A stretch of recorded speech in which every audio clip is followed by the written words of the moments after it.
Hey guys, tonight we slip into a forgotten corner of Victorian England. You're in London, but not the polished postcard version with gas lamps and top hats. No, this is a damp back alley where shoes squish and fog eats the light. The kind of place you wouldn't look at twice in the daytime. And tonight, you're renting a room here. Your footsteps echo as you cross slick cobblestones, clutching a satchel with everything you own. The street smells like smoke, spilled porter, and last week's fish guts. Somewhere nearby, a cat hisses at something you hope isn't human. You reach the house, a leaning brick building with a half-rotted door. The number above it is painted on a bit of old tin. Welcome to your new home. You won't believe this, but these places, called lodging houses, were actually the better option for many working folks. At least you got a roof and a key. Better than the workhouse. All right, before you get too cozy, go ahead and smash that like button and subscribe, but only if your heart says yes. Tell me where you're listening from and what time it is where you are. Dim the lights, get that fan going for some background vibes, and let's chill into tonight's little adventure. You knock. No one answers. Knock again. Finally, the door creaks open on its own. So slowly, it makes your shoulders rise. You step inside. It smells like boiled onions and wet socks. The hallway is lined with coats and cloaks that haven't been claimed in months. A gas light flickers above, barely illuminating the crooked stairs and the threadbare runner nailed in place. You feel watched. You probably are. A clock ticks somewhere deep inside, each tick like a reminder that time moves differently here. Slower. Stuffier. The floorboards creak underfoot like they're warning the others. New ones here. This house used to be a gentleman's residence. 3 stories, sash windows, proper cornices. But that was before his widow sold it off and before it was carved into bits. Each room split and split again until now. It's a honeycomb of strangers, each with a kettle, a trunk, and a locked door. There's no bell to ring, just a greasy velvet rope hanging next to the stairs.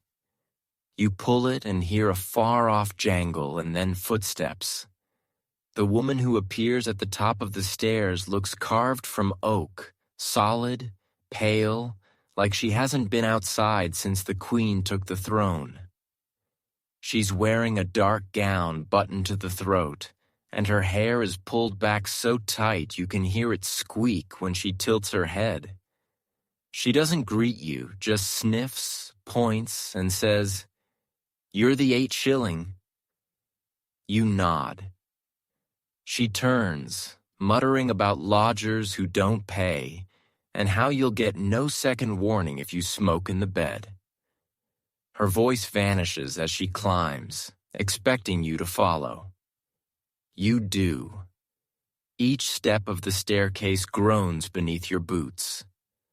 The banister is sticky, not with polish. You pass closed doors.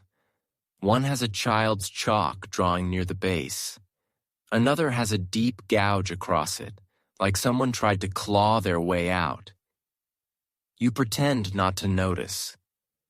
Upstairs, the hallway is narrower. The carpet ends halfway, leaving rough planks and scattered coal dust. A curtain covers one doorway. Another has paper instead of glass in its window pane. A sliver of candlelight leaks from under one door along with the low hum of a lullaby, though no one in there sounds soothed. The landlady pauses before the last room on the right. "This one's yours. Don't waste the matches." She opens the door. You brace yourself. The smell hits first. Old bed sheets, dried tea leaves, and something faintly metallic. The room is just wide enough for a cot, a wash basin, and a chair that's seen things no chair should see. The wallpaper is peeling like sunburnt skin. A water stain curls across the ceiling like a sleeping lizard. On the nightstand, a single candle sits beside a cracked saucer. The bed has one pillow, flat, damp in one corner. You try to speak. She's already halfway down the stairs. You're alone. And somehow, you're not. You close the door softly, but even that seems to echo. Then the latch clicks. A tired metallic snap like a final word. You set your bag down, and its thud feels loud enough to wake the queen. The walls here aren't just thin, they're porous. Every sound has a life of its own. You sit on the edge of the bed. The springs protest, high-pitched and judgy. You shift your weight and realize the mattress has a slight tilt to it, as if someone once upon a time lay on it night after night, curling to the same corner like a drained leaf circling a drain. You find yourself involuntarily drawn to the spot. By candlelight, you examine the rest of the room. There's graffiti etched into the back of the door, initials, numbers, something in French. Probably someone bragging or bargaining. A few names have been scratched out so hard the wood splintered. A narrow chest of drawers stands beneath a crooked mirror. You open one drawer and find, no joke, half a playing card and a child's marble.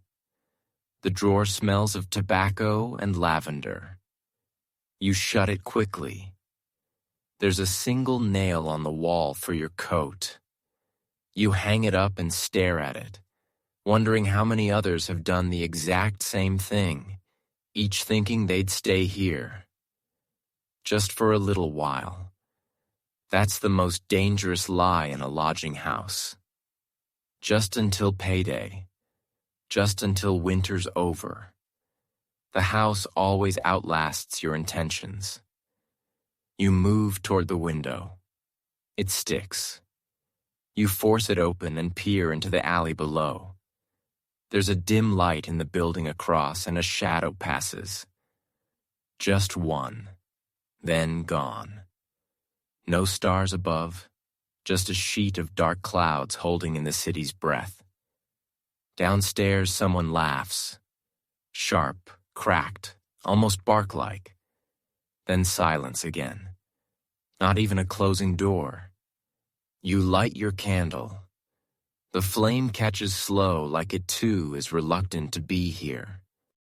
But when it finally stands tall, it casts trembling shadows across the room, revealing something new. A small patch of wallpaper near the bed has been peeled back deliberately. Someone was checking for bugs or hiding something. You gently lift the corner. Nothing but cracked plaster. Still, you smooth it back down like you've touched something sacred.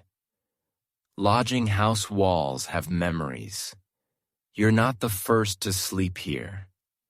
And odds are, you're not the first to check for listening holes. A faint knock comes. Not at your door. Somewhere else, then footsteps. A murmured voice. Then the unmistakable scrape of a chair being dragged. Maybe someone's hosting a late-night visitor. Or maybe, just maybe, it's the room itself shifting, stretching its bones. You decide to lie down, fully clothed. The blanket smells like ironed wool and stale bodies. You pull it to your chin and breathe shallow. The floorboards above creak in rhythm, footsteps pacing back and forth and back and forth. You wonder if that's the man who never leaves his room. The one who gets food delivered through a slot in the door. The one no one ever sees. Your eyelids grow heavy. But the room won't let you drift just yet. There's one more sound, soft and quick, like fingernails brushing wood. You sit up, silence. Nothing there. You lie back, this time facing the door. A cobweb dances in the candle draft, and just before sleep creeps in, you realize you never saw a key for the inside of your door. You wake to the scent of cold smoke and cabbage water. Morning in the lodging house doesn't arrive gently. It barges in through the cracks around the window and under the door. Someone is frying something downstairs that probably shouldn't be fried. Footsteps shuffle overhead. A baby cries. And then, from somewhere along the corridor, a voice yells, "Gertrude, that's my bloody cup."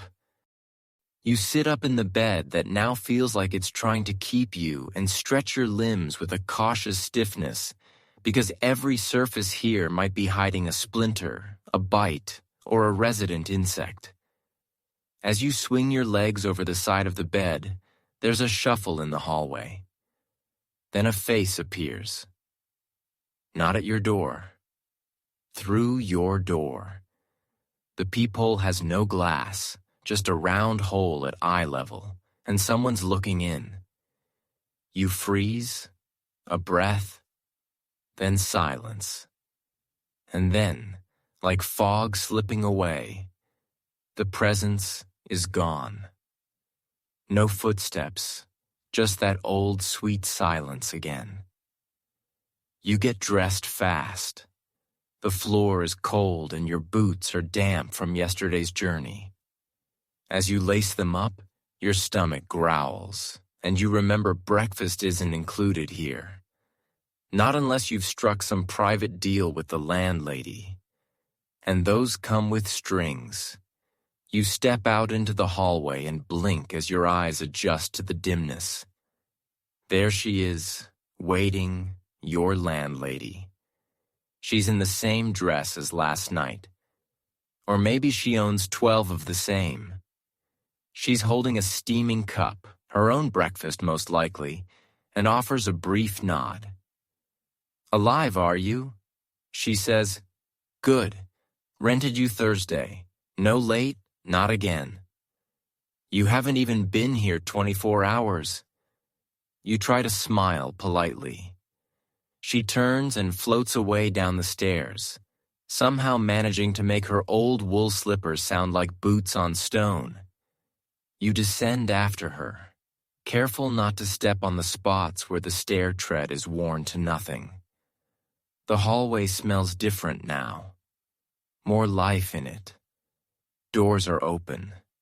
A woman with a red kerchief wraps her hair in the mirror by her door.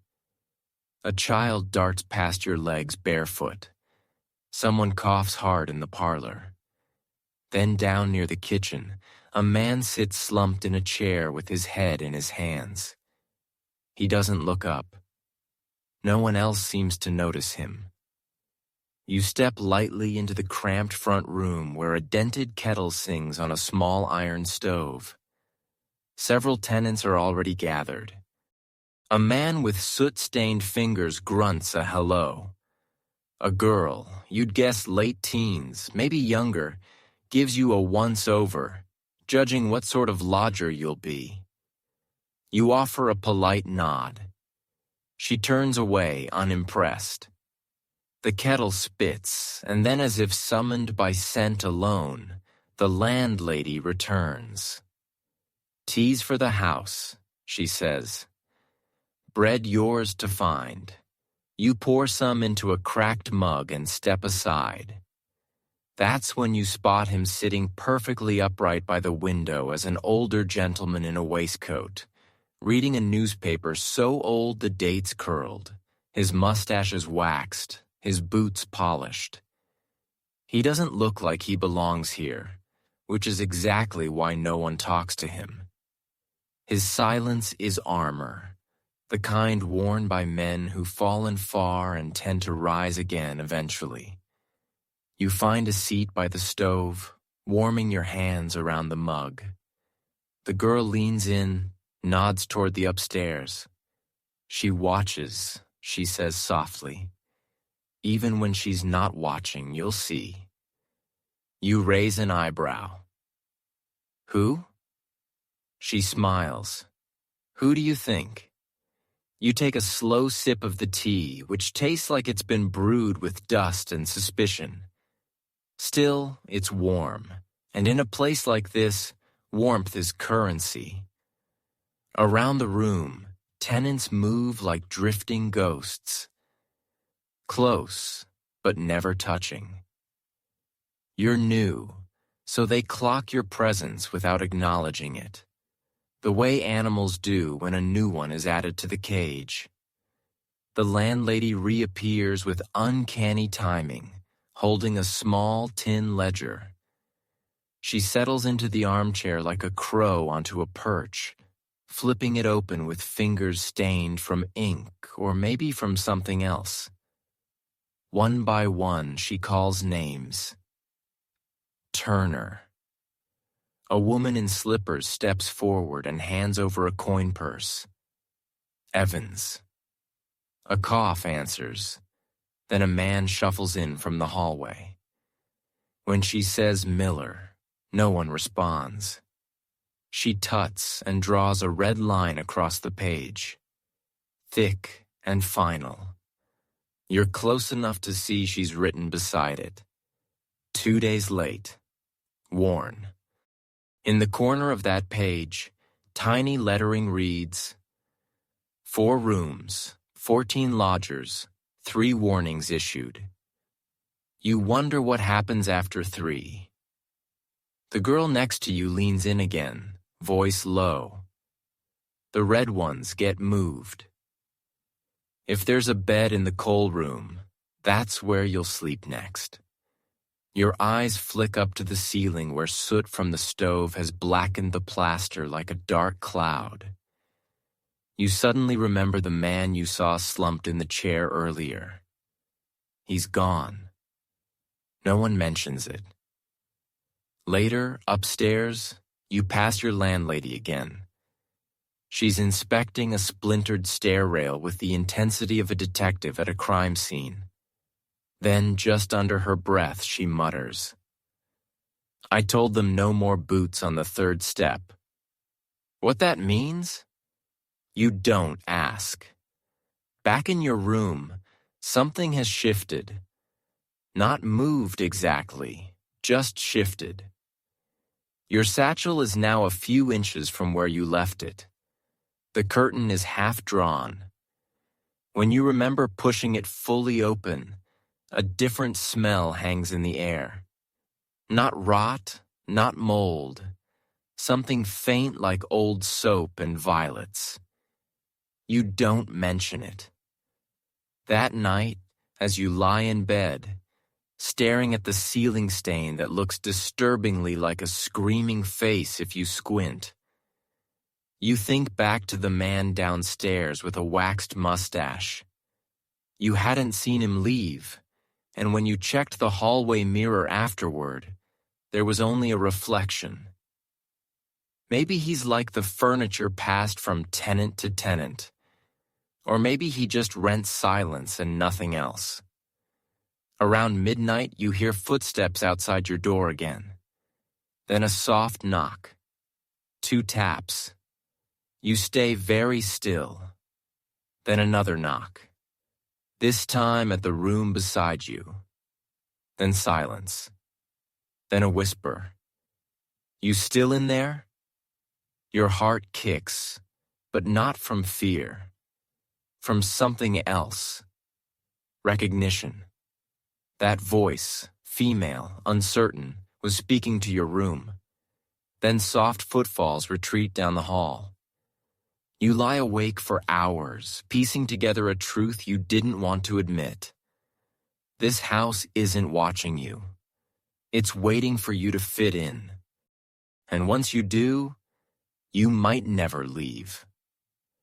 The next morning, your landlady informs you with no hint of apology that one of the rooms is open if you'd prefer something less exposed. You don't ask what she means. You just follow her up the stairs, past a narrow window that lets in a sickly shaft of gray light to a door with a brass number 7 barely hanging by a screw. She doesn't offer a key, just says, "Don't break the basin," and walks off, her slippers flapping like wet birds on the floorboards. You step inside. This room is wider, a luxury. 2 windows, though only one opens, and even that requires the strength of a miner and the patience of a saint. There's a hearth, too, though long unused, and a rusted kettle by the grate filled with dust and mouse droppings. The wallpaper here is different. A blue floral print that was once cheerful but now looks like it died decades ago. A square of mismatched paper near the corner suggests a hole patched hastily. You avoid looking too closely. There's a wardrobe tall, wooden, and humming. Not literally, but somehow it radiates presence. It looms in the corner like it knows something about you. You try the handle, stuck a tug. It gives a groan and opens with a breath of old perfume and something sour. Inside a wire hanger, a broken umbrella, and a tattered hat box with initials you don't recognize. You shut the door gently, too gently, as if not to wake something. You glance around and notice the previous tenant left behind a teacup on the windowsill, still stained with the shadow of its last brew. You sit on the bed. The mattress is better, if by better you mean less damp, and the view outside includes more than just bricks. You can see a sliver of a garden below. Dead vines, a toppled wheelbarrow, a single shoe. You begin to unpack. As you fold your shirt into the drawer, you notice it sticks halfway. Something's caught. You reach inside and tug. A paper. It's a note. The handwriting is scrolled as if written in haste or trembling fear. It reads, "This room is not the better one. Ask about the man in the attic." No name, no date, just that. You stare at it for a while, then fold it and slip it behind the cracked mirror. From downstairs, a piano chord echoes, wrong, abrupt, and out of tune. You step into the hallway and peer toward the source. There's no piano in this house. You turn to go back inside and notice the door opposite yours is slightly ajar. No number, just the edge of a threadbare curtain moving in the draft. You approach slowly, lean in, and just before you touch the door, it shuts with a snap. Not a slamming gust, a snap, as if someone had been watching and chose that precise moment to close it. You back away. Suddenly, the small size of your new room seems like a blessing. Fewer walls, fewer secrets. That night, you lie awake again. The wardrobe creaks every so often, like it's adjusting to your presence. The mirror fogs slightly even though it's cold. You dream of vines creeping through cracks, of someone tapping Morse code through the wardrobe doors, and of a voice, calm, brittle, whispering. You chose the better room, didn't you? You wake with a jolt, not from a sound, but from the absence of it. The house is silent, oppressively so.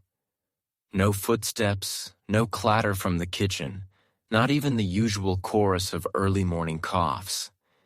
You sit up and glance toward the window. It's still dark, a kind of heavy pre-dawn gray that flattens everything into the same dull shade. You check the clock on the mantelpiece, stopped at 2:43. Its tick must have given up sometime in the night. Rubbing your eyes, you decide to fetch some water. The jug on your washstand is empty, the porcelain chipped. The landlady said there's a tap in the yard, which means going downstairs, which means passing that door across the hall. You open yours slowly, not wanting to wake anyone or anything. The hall greets you with the usual smell of coal dust and mildew, though now there's a hint of vinegar, as if someone's been cleaning or covering something up. You glance at the door opposite, still shut, still unmarked. As you descend, you pass the second-floor landing and hear a faint click behind you. You whirl around, nothing, but the hallway curtain flutters slightly without wind. Down in the yard, the cold hits your lungs like a slap. You find the outdoor tap near a pile of ash buckets and broken crockery. The spout groans, then spurts water that smells faintly of iron. You fill the jug and turn to go. That's when you notice it. A second shoe, the same style, same size as the one you saw yesterday in the garden. You look up to the window of your room. It's open. You're sure you closed it. Back inside, the silence has broken. The house has resumed its gentle groaning and occasional knocks, as if it took a breath and let it out. You climb the stairs faster now, cradling the cold jug. At your landing, the opposite door is open just a sliver. This time, you don't approach. You step backward into your room, shut the door, and slide the bolt you found tucked behind the curtain rod. Yes, there is a bolt. You hadn't noticed it before. You sleep poorly. Shadows stretch strangely across the ceiling. At one point, you dream that the wardrobe opens and a man steps out wearing your clothes, smiling with your mouth. When you wake, the wardrobe door is ajar just slightly. You don't check inside. Instead, you open the note again, the one warning you about the attic. You hadn't seen any stairs to an attic. Not yet. Later that afternoon, you overhear something. The landlady speaking in her usual stern tone to someone you can't see. No, the attic's locked for a reason. You want a room? You take the ones below. If he was meant to be gone, he'd be gone. Gone? The rest of the day you can't focus. You keep thinking about that wardrobe, about the note, about the missing tenants that no one speaks of, about how easy it is in a place like this to disappear one shoe at a time. By dusk, you're back at the washstand, staring at yourself in the cracked mirror. You look different, paler perhaps. Or maybe the mirror remembers too many faces. Outside your door, footsteps pause. And then softly, a knock, 2 taps. Same as before, you freeze. But this time, a second knock follows. Then a whisper. Wrong room. The footsteps fade. Your candle flickers out, and for a few long seconds you swear the wardrobe is breathing. You wake to the sound of chalk on slate, not a child's scribble. No, this is slower, rhythmic, calculated, the kind of writing that sounds like it wants to be heard. You sit up fast, heart already thudding. Morning sunlight, such as it is, filters through the grimy window and paints your floorboards in pale yellow. You stare at the wardrobe closed. But wasn't it slightly open last night? You slide out of bed and press your ear to the door. The hallway beyond is quiet, but you know better now. Silence isn't safe here. Silence listens. You dress quickly, deciding to keep your boots on today, even indoors. The floor creaks less when you're ready to run. Downstairs, the communal table is already surrounded. Lodgers sip weak tea and nibble bread like prisoners rationing their last meal. No one speaks. Not until the landlady enters with a small tin box. She sets it on the table with a clunk, opens the lid. Inside, a stack of yellowing cards, each with a name, a room number, and a set of rules printed in fading ink. You recognize yours immediately. Room 7. No fires without permission. No guests after sundown. 1 coal allowance per week. You glance at the others. Room 3 has 7 rules. Room 9 has 10. And 1 card just marked attic has a single line. No entry even if invited. You stare. The landlady snaps the lid shut. Anyone found breaking the term, she says, will be removed. No refund. No exceptions. She says this with the calm certainty of someone who's enforced it before, and you don't doubt that removed means exactly what it sounds like. Later, as you climb the stairs, you notice something new. Above the 2nd floor landing is a thin door, smaller than the rest. You hadn't seen it before. It blends into the wood paneling, barely marked except for a small keyhole and 3 rusted nail heads in the shape of a triangle. You reach up, locked. No surprise. But what is surprising is the faint trace of chalk dust along the floor beneath it. Like someone had been copying something through the cracks. You retreat to your room and sit on the bed, feeling the air shift around you. It's time to understand the rules. Not the printed ones, the real ones. Because the landlady's terms aren't just about cold and quiet. They're about control. Her house is a system, and every rule is a test. Not for morality, but for compliance. Can you follow without asking why? Can you adapt without complaint? You try to remember all the things she said so far. No boots on the 3rd step. Don't break the basin. Rent's due Thursday. But none of these rules are written down. They're spoken, measured, observed, and enforced. You open the wardrobe half expecting to find something new. Nothing. Still, you stare at the back panel, particularly at 1 knot in the wood, just about eye level. It's darker than the rest, slightly raised. You press your finger to it. It sinks just barely like a button. You hear a click somewhere behind the wall, then a draft from above. You pull your hand back, heart skittering. The draft is unmistakable now, a thread of cool air drifting down from above. It carries with it the smell of something long undisturbed. Old wood, candle soot, and a hint of dried flowers. You glance again at the wardrobe, still closed, still lifeless, but your ears are straining for the source of that click. You return to the hallway.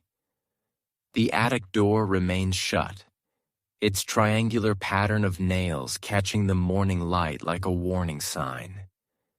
You lean in, pressing your ear gently to the wood, a sound, soft like fabric moving. Then silence. Then a voice faint female didn't sign for this. You recoil. Voices in the attic are not part of any lodging agreement. You descend quickly, unsure if you're chasing answers or running from them. Either way, the ground floor feels safer. At least people are awake down here, talking, making noise, existing. In the front room, a few lodgers have gathered again. The girl in the red kerchief is peeling a bruised apple with a knife that looks far too sharp for fruit. She sees your face and smirks. "You heard it, didn't you?" she asks without turning. You hesitate. Heard what? She slices through the apple's skin with a single flick. They always hear it in the second week. That's when the house starts asking who you are. You start to respond, but another voice chimes in from the soot-fingered man near the fireplace. "Best not to listen too hard," he says, eyes fixed on the flames. "People vanish faster that way," the girl giggles. "Especially the ones who think they're special." You excuse yourself and head to the rear corridor, the part of the house that leads to the landlord's room. Not that anyone's ever seen it open. But maybe the answers are in the rules, the real ones. The corridor is dimmer than the rest, lit by one flickering gas sconce. A crooked frame on the wall catches your eye. Inside, a list of printed house rules behind cracked glass. You read them aloud under your breath. No loud noises after sundown. No guests without prior consent. Rent in advance. No credit. Damage will be deducted from deposit. And you stop. The last line is different. Smaller font. Almost invisible in the fading light. If you receive an invitation to the attic, do not respond. Your breath fogs the glass. Back upstairs, you find yourself drawn once more to that narrow door above the second floor. Not to open it. No, just to look, to know. But this time, the door is ajar. Not open, not flung wide, just slightly ajar. Enough for you to see that beyond it is a staircase, steep and narrow, leading upward into a space that smells of wax and dust and something faintly sweet. You should walk away. Instead, you step forward, one foot, then another. The stair groans beneath your weight, each step like a question. Halfway up, you pause and glance back. The hallway behind you is empty, but below on the landing stands your landlady, still, silent, watching. She doesn't call out, doesn't move, but her expression says everything. You've just broken a rule you didn't know existed. And the attic, it was waiting for you. The air shifts as you cross the threshold. Heavier, quieter. Time itself seems to thicken as if the attic sits just outside the ordinary dimensions of the house. You pause on the top step where a single low beam nearly cracks your forehead. Ahead, the narrow room stretches farther than it should, longer than the footprint of the house below suggests. The floorboards creak, but not under your feet. No, these sounds are slower elsewhere, as if the attic is exhaling. Responding to your presence, you scan the room. Dust hangs in the air like fog in a jar. The ceiling slopes low, pressing downward with a kind of gentle menace. There are trunks up here, old iron-latched things stacked like forgotten coffins. One is open inside a row of ledger books identical in size tied with faded ribbon. You take a step. The boards sigh. A faint rustle answers from deeper within the shadows. You freeze. Then, from behind a curtain of yellowing muslin at the far end, a voice murmurs, male, thin. I told her, never rent the blue room again. You back away, but the attic has shifted. The stairwell is no longer visible. Your hands grope for something familiar. Walls, beams, anything. You find a desk instead. Small with a cracked leather blotter and a dried-up inkwell. There's a single sheet of parchment on the surface, its top edge curled like it's trying to retreat. You read, Room 7, last occupied by J.H. moved after breach. Status unresolved. Your chest tightens beneath that line in different handwriting. Mirror observed movement without subject. The wardrobe. You try to move, but your feet feel rooted from somewhere behind you. That voice returns closer now. She broke the mirror rule. That's why the attic called her back. You whirl around. No one, just another trunk. This one. Open and empty. You stagger back toward where the stairs should be, hands brushing the wall. And then just as the darkness feels ready to collapse inward, a hand grabs your arm. Firm, real pulls. Suddenly, you're in the hallway again. The narrow door slams shut behind you with a wooden thud that shakes the floorboards. You fall to your knees, breath ragged. A pair of shoes stands in front of you, polished, worn. You look up. It's the mustached man from the front room, the one who never speaks. Now he does. You shouldn't have gone up, he says. But it's good that you came back. His voice is dry like old pages turning. Then he leans in. She's testing you. Who? You rasp. He gives a tired smile. The house, he says, and without another word, he walks away. Upstairs, not down. You don't sleep that night. The wardrobe stays shut. The mirror fogs on its own. And the rules, you realize they don't exist to protect the house from you. They exist to protect you from the house. By morning, your thoughts are frayed like the hem of an overwashed shirt. You don't leave your room right away. You sit fully dressed, watching the wardrobe, waiting for it to move. It doesn't. But the silence around it feels watchful, curious. Eventually, hunger wins. You descend to the kitchen, but today the house has changed its rhythm. The stove is cold. The kettle is gone. No one is sitting at the table. You glance out the back window. No wheelbarrow, no vines, no second shoe. Just the gray London morning pressing against the panes. You hear voices in the front room.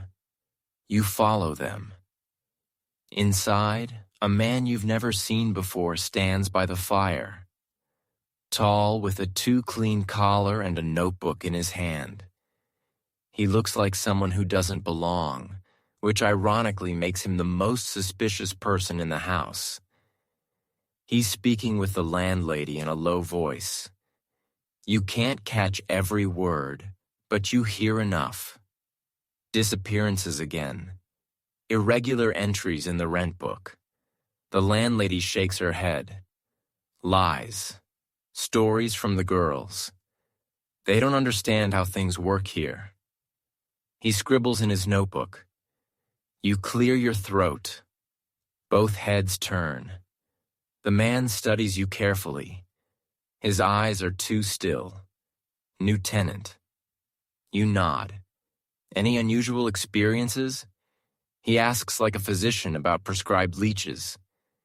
You consider your answer. The attic, the voice, the wardrobe, the note. Then you say simply, "No more than expected." He seems to like that. Jot down.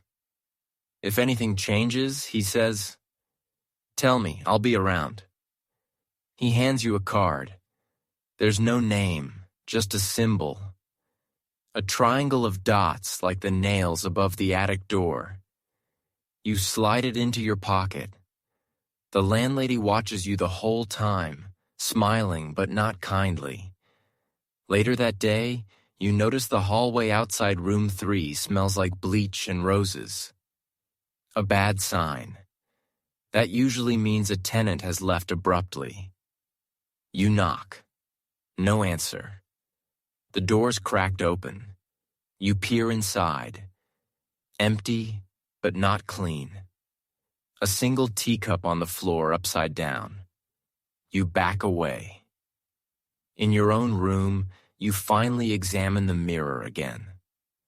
The crack has grown, and behind the splintered line, the reflection shifts ever so slightly out of sync. A half-second lag. You raise your hand. Your reflection does too, but only after a beat. You stare into your own eyes and feel the weight of every previous tenant watching through the glass. You whisper, "I'm still here."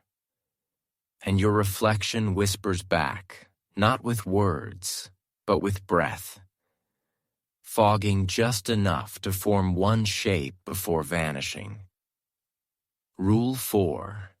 You check your original card. There is no Rule 4. The printed list ends at 3. That night, while lying in bed, you remember something the mustached man said. She's testing you. What if Rule 4 isn't written because it's different for every tenant? What if Rule 4 is the one you break without knowing? You reach for the card he gave you, the triangle of dots. You wonder if you've already failed the test, if the attic let you leave because it's not done with you yet, and somewhere deep inside the house, past every creaking beam and splintered stair, something turns a page. The next morning, the cough returns. Not yours. The hallway is alive again with wheezing, deep, damp, chest-rattling sounds that echo off the wallpaper like muffled gunfire. It starts in the early hours, first from room 2, then room 5, then below the stairs. Different pitches, different rhythms, but always the same wet rattle. You sit on your bed, still wrapped in a thin blanket, listening to it grow. A chorus of lungs in revolt. Downstairs you find the girl in the red kerchief again. She's hunched over a basin washing a blood-stained handkerchief. Her eyes are rimmed red. "Bad air," she mutters. "Always worse after fog." You glance out the window. The fog hasn't lifted since you arrived. In fact, you're not sure you've seen proper daylight at all. "I thought it was just the coal smoke, you say." She laughs without humor. "Coal don't make you spit blood." She dips the handkerchief again and adds, "They say it's the plastered dust from the old walls gets in your throat when you sleep." She doesn't look up. That's when you begin to notice how many people are coughing now. Not just 1 or 2, but nearly everyone. The young mother on the 2nd floor. The old sailor in room 8. Even the stoic gentleman with the waxed mustache has started clearing his throat more often. And the landlady never coughs, never even sniffles. You spot her in the hallway later, winding a watch around her wrist, one of those tiny ones with a face yellowed by time. She sees you staring and smiles. "New rooms take getting used to," she says. The lungs are the first to complain. That night you wake gasping. Your throat burns not with illness, but with dryness. Like you've swallowed a spoonful of ash. You light your candle, hands trembling, and fumble for the water jug. Empty. You could swear you filled it before bed. You step carefully into the hall. Quiet. Except for the coughing. It's everywhere now. You make your way to the kitchen. The tap hisses, then spits. Nothing comes. The kettle's gone again. You hear something behind you. Soft footfalls. You turn. No one except the door you've never seen before stands open just past the pantry. Inside, a narrow room barely the size of a cupboard. A bed, a table, a ledger. On the wall, a list of names and dates written in pencil. You squint. Your eyes are just. Each name is followed by a symbol, a triangle of dots or a single slash, or nothing. Your name is not there, but you see the red kerchief girl's name, and beside it, a triangle, the same triangle from the card in your pocket. You step backward. A board creaks, and suddenly the door to that strange little room slams shut. You bolt upstairs, lungs heaving, and collapse into your room. The mirror fogs instantly like it's been waiting. And the wardrobe door, it's open an inch again. This time you don't close it, 'cause part of you knows it didn't open by accident. Morning breaks slowly, if you can call it that. The light filtering through your window is more gray than gold, thick with city smoke and something less natural. You don't rise at first. You listen. Silence. No coughs, no footsteps. No door slams or hallway muttering. You sit up slowly, wary of the quiet. It's not the peaceful kind. It's the kind that presses down like a held breath. Your boots are still at the foot of your bed, but now they're dry and polished. You didn't polish them. You open the wardrobe just to check. Nothing inside at first glance. Then nestled in the back corner, you see it. A small tin canister with a velvet ribbon tied around the lid. A tag dangles from the ribbon. One word, breathe. You open it. Inside a dried bundle of herbs, lavender perhaps, and something else. Camphor charcoal dust. You sniff it cautiously. It smells like medicine or morning. You return to the hallway, half expecting to see the red kerchief girl. She's gone. Her door is open. Her room is empty. No luggage, no shoes, not even the basin. Just a dent in the mattress shaped like someone sitting very still for a very long time. At the end of the hallway, the landlady's dusting a painting. It's of a ship at sea, its sails torn in windless air. She left early, the landlady says without looking at you. Where did she go? You ask. To a quieter house, she replies. One with better air. You swallow hard. Did she leave a note? No, the landlady says. Then she turns, smiling faintly. But she left her key. You glance down. She's holding it in her hand. And for a moment, you're sure, absolutely sure it's not the girl's key. It's yours. She drops it into her apron pocket and walks off. That night, the cough returns, but only one cough. Yours. It starts slow, a tickle, then a rattle, then a deep pull from the bottom of your chest, as if something inside you is being drawn up by invisible hands. You light the candle. The flame bends sideways, not from wind, from breath. You rush to the mirror. You look awful, but not because you're ill. Because your reflection isn't matching you anymore. Your hands rise. The image lags, your mouth opens. The reflection doesn't until it does, and whispers. Breathe slower or shall come. You stagger backward. The wardrobe creaks. You spin around, but the door is still shut. Then a soft knock at your door. Polite, rhythmic, 3 taps. You know that knock now. It doesn't belong to a neighbor. It belongs to someone who never really leaves this house. You don't answer. The knock comes again. Then a voice. The landladies. Room check. The doorknob turns, but you never heard a key. You lunge for the door and press your weight against it just as the knob turns. Click, twist, stop. On the other side, silence. Then her voice again. Soft, sing-song, syrupy. All tenants must permit entry for health and hygiene inspection.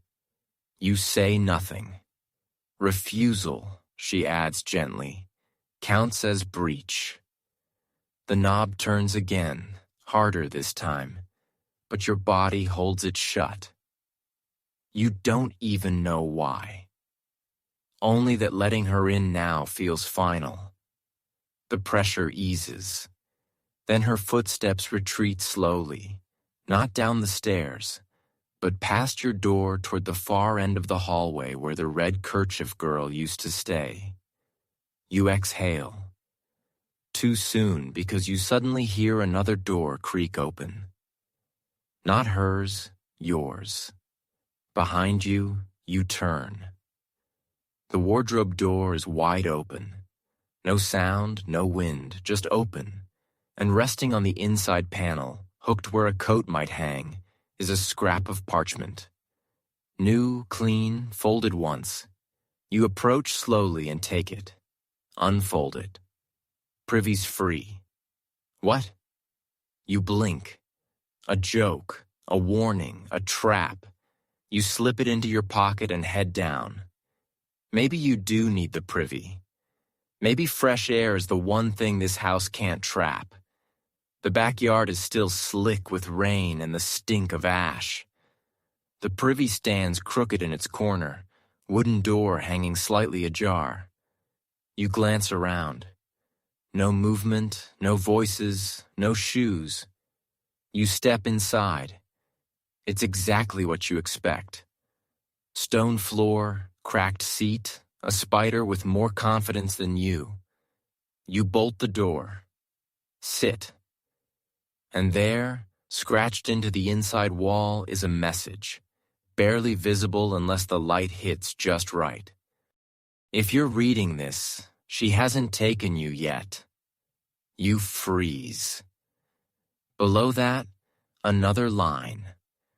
Look beneath the ash in the coal shed. You exit quickly, glancing back toward the main house, still silent. You cross to the small lean-to where coal is kept. The pile half-used and covered in soot. You kneel, push your hand through the mess. Cold grit bites your fingers. Then something hard. A tin box sealed with a loop of rusted twine. You pry it open.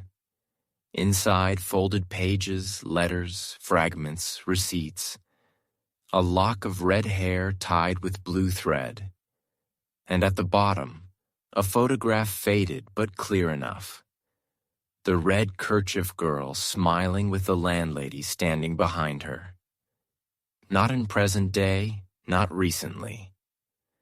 The photograph is dated 1887. You blink. You have to be wrong. But the landlady, exactly the same. A train whistle sounds faintly in the distance. You close the box, slide it back into the pile, and wipe your hands on your coat. And that's when you notice on your palm in the black dust of cold ash, a triangle of 3 dots, as if someone pressed it there, or as if the house just left its signature. You scrub at your palm with your sleeve, but the triangle won't fade. It's not drawn. It's impressed, as though the soot settled into a mark that already existed beneath the skin, waiting to be revealed. You stumble back into the house, boots heavy with coal, dust, heart pounding in a rhythm that doesn't feel entirely your own. The hallway greets you with its usual blend of mildew, wallpaper, and disapproval. But now it feels different. You feel different. Watched, yes, but also tagged, claimed. Your door is open, wide. You didn't leave it that way. Inside, everything appears untouched. The bed still rumpled. The candle burned to a stub. But the mirror has changed. There are fingerprints now, dozens of them smeared across the glass. Child-sized, not yours. And in the condensation at the top, someone has scrolled 3 crooked letters. J.H., the initials from the attic ledger. You sit on the bed. The wood groans beneath you in a tone you no longer believe is entirely natural. You need answers now. You head to the front room. The mustached gentleman is there again, sipping tea that no one brewed. You approach, holding out your ash-stained hand. What does it mean? He doesn't look up. It means she's noticed you. Who is she? You ask. At this, he does look up. And for the first time, you see something in his eyes. Fatigue that goes beyond sleep, beyond years, something ancient. She's not the landlady, he says. Not really. That's just the face she wears for us, for the ones who stay too long, who obey too well. You frown. I thought the rules were supposed to protect us. He smiles, sad and amused. No, the rules are how she learns you. What scares you? What tempts you? What you'll do when the coal runs out? You sit beside him, the room spinning just slightly. Why doesn't anyone leave? You ask. They try, but the house remembers. It finds them always. He lifts his cup to his lips, then lowers it. I was like you once, he says. New, sharp, curious. You glance at his suit, pressed and proper. You don't seem like the others, he chuckles. Because I'm not a tenant anymore, you hesitate. What are you then? His smile fades. I'm part of the house now. A long silence. Then he says quietly, Go while it still lets you. You've seen too much, but maybe not everything yet. That's your only chance. You nod, heart racing. You stand. Step back into the hallway. You pass the landlady on the stairs. She smiles. But this time, so do you. Because now you're watching her, and you're starting to wonder if she's the one running this place or just another tenant who stayed too long. You spend the rest of the day pretending to read, pretending to nap, pretending not to notice that the mirror fogs every time you look into it, even when the air is cold and still.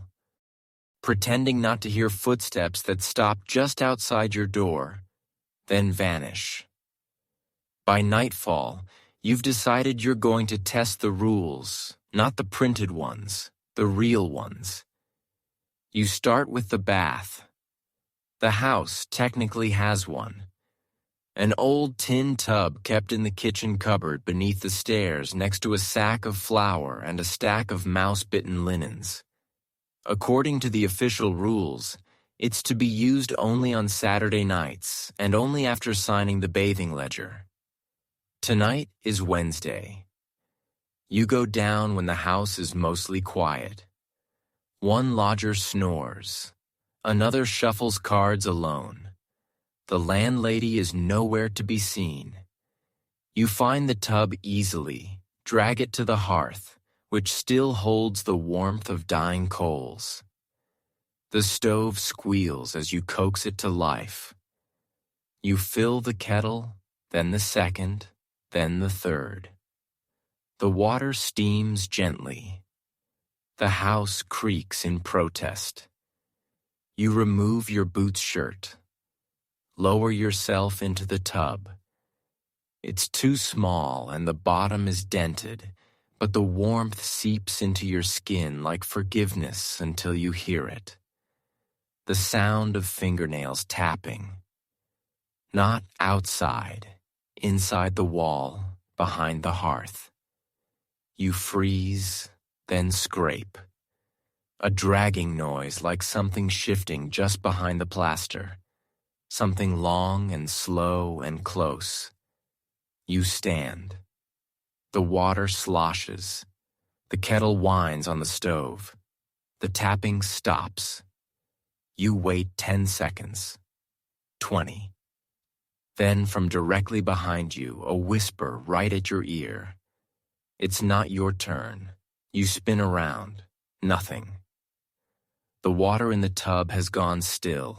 Completely still. You throw on your shirt, still damp, and retreat to the hallway. The ledger has been moved. It's now resting on the second stair open to the page for Wednesday. Your name is there in ink. You didn't write it. The landlady steps into view at the top of the stairs, wearing the same black dress she's worn since the day you arrived. Her voice is calm. "No bath tonight," she says. You nod. Back away. In your room, the mirror is already fogged. On it, a new word scrolled in backward letters. Greedy. You wipe it clean, then look at your reflection behind you. The wardrobe creaks open. You stare at the wardrobe. It doesn't move again, but it doesn't have to. The crack in the door is wide enough now to suggest invitation or warning. The inside is dark, too dark for the amount of light in the room. You should close it. You don't. Instead, you sit back on the bed wrapped in your damp shirt and think about what just happened. The bath, the voice, your name in the ledger. Someone or something is documenting your movements, not just watching, recording.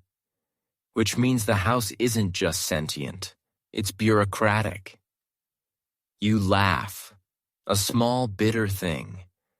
Of course, even supernatural forces in Victorian England can't resist paperwork. You pace the room for a while. The boards beneath your feet know your rhythm now and creak only at the end of each turn. You think about the ledger and about that second kettle. How it was already warm when you reached for it.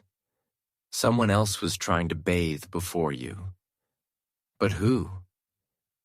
Most of the other lodgers are missing now, disappearing one by one, like dust brushed under the floorboards. You glance at the wardrobe again. It's still open. You grab a coat hanger from inside and prop the door wide. If something is going to come out, you'd rather see it coming. On the back panel of the wardrobe, something's changed. You lean in.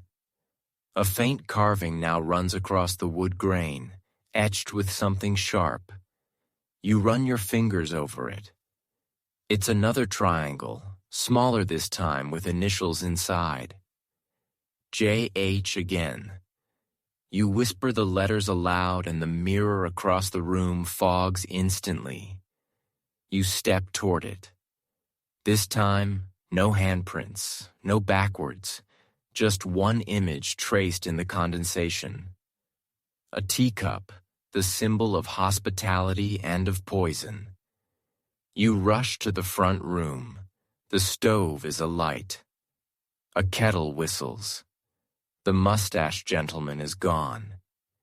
In his place, a single teacup sits on the table. Steam curls gently above it. You approach slowly. The landlady steps in from the hallway. No sound of her shoes. She's just suddenly there. She sees the cup. Someone's earned their reward, she says lightly. You don't touch it. She nods, pleased. Very good, she says. Very wise. Then she walks away. You wait until she's gone, then pick up the cup and hurl its contents into the hearth. It hisses black against the embers. Back in your room, something's waiting. The triangle on the wardrobe has deepened, like it's been traced again. The mirror is blank now, and on your pillow rests a card. Same as before, 3 dots. But now a 4th has been added off to the side. Not part of the triangle, separate alone. You hold it in your hand and understand. Someone new has broken a rule. This time, it wasn't you. And this time, the house is going to show you what happens next. The house is louder now, not in volume, but in presence. The floorboards seem to sigh longer when you walk across them. Doors creak open before your hand touches the knob. The mirror fogs in perfect sync with your thoughts. You no longer feel like a guest. You feel like a specimen under glass. The card with the 4th dot rests on your nightstand. You stare at it long after the candle burns low. It hasn't moved, but somehow it feels heavier. Someone else has broken a rule, and the house wants you to witness the result. You don't sleep, you listen. At some point in the small hours, the sound comes. Not a knock this time, a dragging, slow, irregular with little jerks and scrapes in between, like something or someone being pulled. You slip from bed and open your door just a crack. The hallway is nearly pitch dark, save for the faint glow of a gas lamp near the stairs. Then you see it, a shape slumped on the floor, being hauled by the ankles. Head tilted back, hair brushing the floorboards, one arm dragging limply behind. The body vanishes into the stairwell, leaving behind nothing but the smear of something damp and colorless. You clutch the frame of the door, then movement. Another shape steps into the light. Not the landlady. Too tall, too thin. Its face is wrapped in cloth as though to hide the features or keep them from falling off. Its fingers are gloved, but the gloves are too tight, stretched over something bony. It pauses, sniffs the air like an animal, then looks directly at your door. You shut it, heart pounding, silence, then gently a voice through the door. Not a whisper, not gravelly, clear. Feminine. It's your turn to watch, not to warn. You don't move until dawn. When you finally open your door, there is no trail, no drag marks, no damp. but the smell of camphor lingers faintly in the air, like old linen and funeral parlors. You descend to the kitchen. The stove is cold again. On the table, a new ledger, smaller, red cover. You open it. Inside, only one name. Room 5, breach, unauthorized letter. And beneath that, witness room 7. Your breath catches. They're tracking you, too. Your silence, your compliance, your usefulness. Someone slipped a letter past the house, and you didn't stop them. In the front hallway, a small wooden box appears beside the stairs. It wasn't there yesterday. It's labeled outgoing. You open it empty, but the bottom is lined with claw marks, not from fingernails, from something else. A shadow passes behind you. You turn. The landlady is there wiping her hands with a cloth that's far too red for drying dishes. She smiles. Post is slow, she says, but the house always reads it first. Then she walks away. And for the first time, you realize this place doesn't just trap bodies. It traps words. It feeds on them. And it's starting to read you line by line. You spend the day in silence. Not for lack of thoughts, but out of fear they'll leak. That somehow even your breathing will tell the house too much. The very walls seem to thrum now as though they're eavesdropping, listening for cracks in your resolve. In the hallway, a new smell has taken root. Scorched paper and lavender, sweet and bitter all at once. You check room 5. It's sealed. Not locked. Sealed. A strip of yellowed parchment is glued across the doorframe, handwritten in black ink. Redacted. No initials, no rent due date. Just that one word. You knock once softly. The echo dies before it reaches your ears. You retreat to your own room and shut the door carefully. Sit on the bed. The card with the 4th dot is gone. In its place, a new one.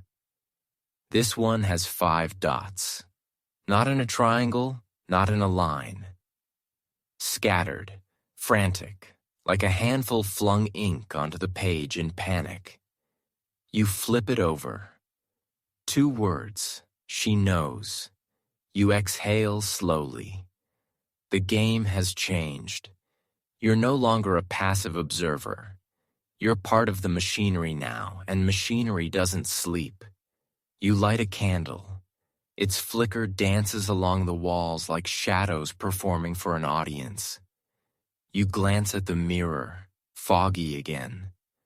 This time, no symbols, no images, just a crack, a real one, jagged, like something struck from behind the glass.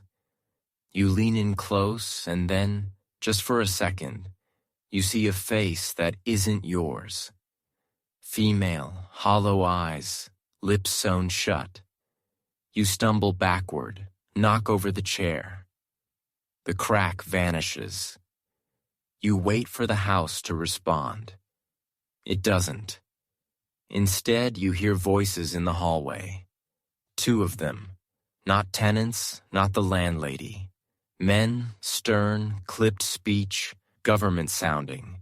You press your ear to the door, missing persons report. Too many coincidences. The attic, sir. We should. And then the unmistakable click of the attic latch. You throw open your door. The hallway is empty. No voices, no men. But now the attic door is ajar again. That same sickly triangle of rusted nails glinting in the dim light. You turn away, then stop. At your feet, a page torn from a ledger still warm. You pick it up. It reads, Room 7, last compliant. Observes well. May ascend. Your hands shake. You've been tested all along. Obedience, silence, witnessing. You look back at the attic, then down at the page, then back to the hallway. The landlady stands at the far end, pale, expressionless. She raises one hand slowly and taps her temple. Once, twice, 3 times, as if to say, think carefully. Then she disappears into the wall. Not a trick of light, not a hidden door. She simply folds into the plaster like a page being turned. You're no longer afraid of the attic. You're afraid of what happens if you don't go. Because the worst thing in this house is not being seen. It's being ignored. You don't remember deciding to go upstairs. Your legs make the choice for you. Step after step, the staircase stretching longer than it ever should. The air thinning as though the house is squeezing it from your lungs on purpose. Every board groans a warning. Every nail trembles. Still, you climb. The attic door is open, waiting. You pause at the top, staring into that same gray, dust-thick air. It smells not of decay, but of memory. Old linen, ink, and something faintly sweet, like sugar gone stale. This time, you bring a candle.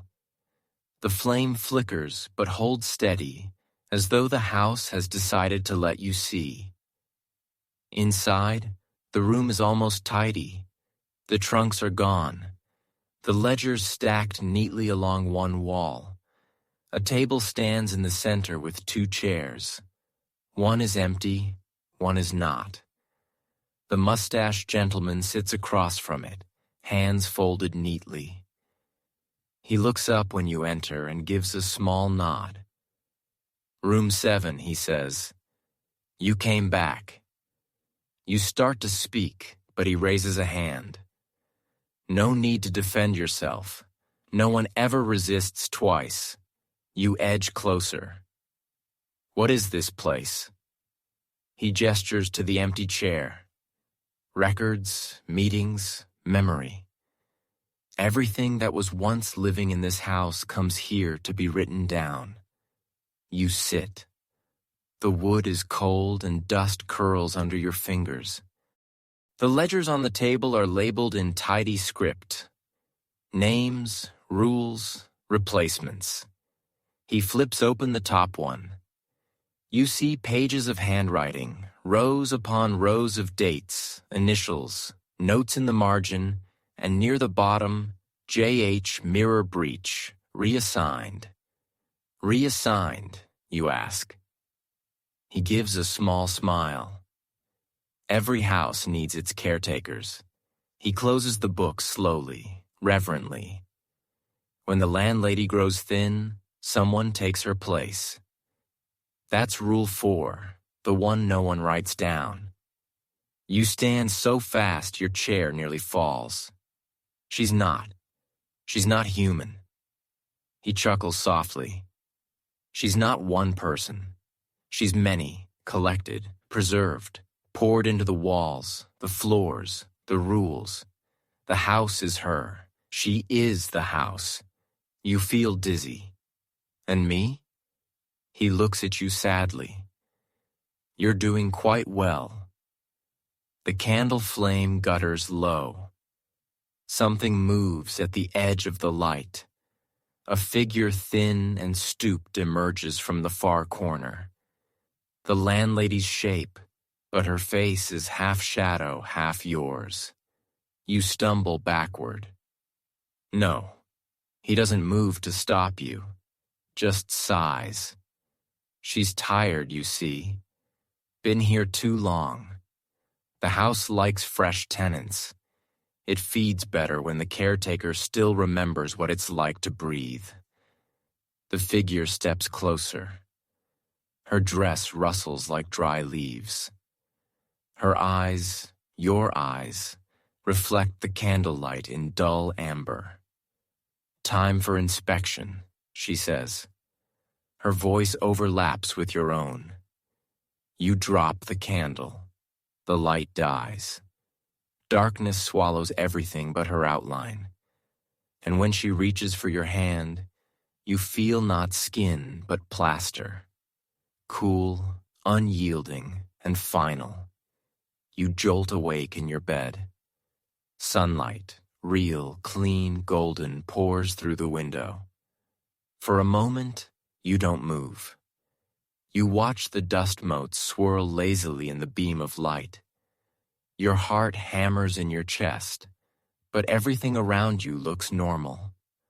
No fog, no mirror fogging, no open wardrobe. Just your small, crooked room with its creaky floorboards and water-stained ceiling. You sit up slowly. Your clothes are folded neatly on the chair. Your boots, still scuffed, still yours or by the wall. You rise, checking the wardrobe, closed, silent. The mirror clear. You reach out and touch it. Cool glass. No fingerprints, no delay. You exhale. Was it a dream? A fever? You step into the hallway. The gaslight glows steady. The wallpaper curls gently at the corners. Downstairs, someone whistles tunelessly. You catch the scent of toast. You descend. The front room is alive again. A young woman, new clearly, sits at the table, awkwardly stirring tea. An older man you don't recognize reads a newspaper upside down. Someone laughs. The landlady is nowhere to be seen. You approach the ledger on the mantel. Open it. Names, rent due dates, all current. Then your name crossed out. Beside it, in a careful hand, promoted. You blink. You open your mouth to ask the girl at the table something, but she looks up first. You're the new landlady, aren't you? You freeze. She doesn't say it with fear, just curiosity, like she's trying to guess the name of a plant. You shake your head. I'm just a tenant. She smiles politely, but as you turn to leave the room, she says something quietly, more to herself than to you. That's what the last one said. You return to your room in a daze. The mirror is still clear, but your reflection looks off, not wrong, just not quite you. And when you speak aloud to hear your own voice, there's something else behind it. A cadence not your own, a rhythm you've heard before. You laugh just to break the tension, and it sounds exactly like her. The next day, you find the ledger in your room, not the tenant ledger. The other one, red cover, heavy. It opens easily to a blank page. At the top, a space for a name, then room number, length of stay, final use. You stare at it for a long time, and then without really thinking, you pick up the pen that's been left on your pillow. You begin to write. The house sighs in approval. Somewhere downstairs, a knock at the door. A new lodger has arrived. The house welcomes its new tenant the same way it always does, with stillness and dust. You watch from the landing as he steps inside. Early 20s maybe. Shabby coat, eyes that flick too fast, as if he's already memorizing escape routes. The same expression you had when you first walked in. He doesn't see you. No one does now, unless you want them to. The landlady's room is yours, though you haven't touched the bed. It smells like dried lavender and something older. The wardrobe in that room never opens unless you ask it to. The mirror doesn't fog anymore. You think that should comfort you? It doesn't. Downstairs, the new lodger signs the ledger. The pages flutter without breeze. The pen dips itself in ink. No one finds this strange. You watch him as he climbs the stairs. He stops on the third step, looks down, shakes his head, continues. He chooses room 3, the same room that was sealed, the one with the yellowed parchment redacted. Apparently the house has decided it's ready to be used again. You observe his first night. He does all the things they always do. Opens the window. It won't close fully again. Checks under the bed. Something clicks when he lifts the cover. Unpacks too quickly. Trying to claim the space before it claims him. You remember that instinct. You remember resisting. It didn't matter. Now you're the one the house speaks through. Not in words, but in rules. You find yourself writing them without thinking. In margins, on napkins etched into wood. They spill from you. No humming in the hallway. Do not strike matches after midnight. Never leave the ledger open overnight. Don't ask about the wardrobe. If you hear laughter behind your mirror, ignore it. The rules are always changing because the house is always learning. And lately, it's been coughing again. At first, you thought it was you. Some memory of lungs. But no, it's coming from inside the walls. The new tenant hears it too. He starts boiling herbs, taping the edges of the window shut. He mutters to himself. You recognize the words, things you once said. That's how it starts. The fear, the mirroring. It's not long before he tries to leave. That's always the most delicate moment. You wait by the door as he gathers his things. The house has already jammed the lock. He rattles it, curses, steps back. You appear only slightly, just enough. Problem? You ask. He stares at you. He doesn't recognize your face. No one ever does. You smile gently. Sometimes the door sticks. You'll get used to it. You vanish before he can answer. Upstairs in the ledger, the ink dries under his name. Next to it in smaller letters, monitored for breach. The house exhales. That night you dream, but the dream isn't yours. You wake with the image of someone else's hands scrubbing coal dust from raw skin, of cold privy floors, of whispers from a wardrobe that hasn't been opened in 100 years. The dream belongs to one of the others, lodgers, past or present, or perhaps the house itself. You can't tell anymore. You rise and you know what you must do. The mirror is waiting, fogged, cracked in its old way. Just slightly it remembers. It always remembers.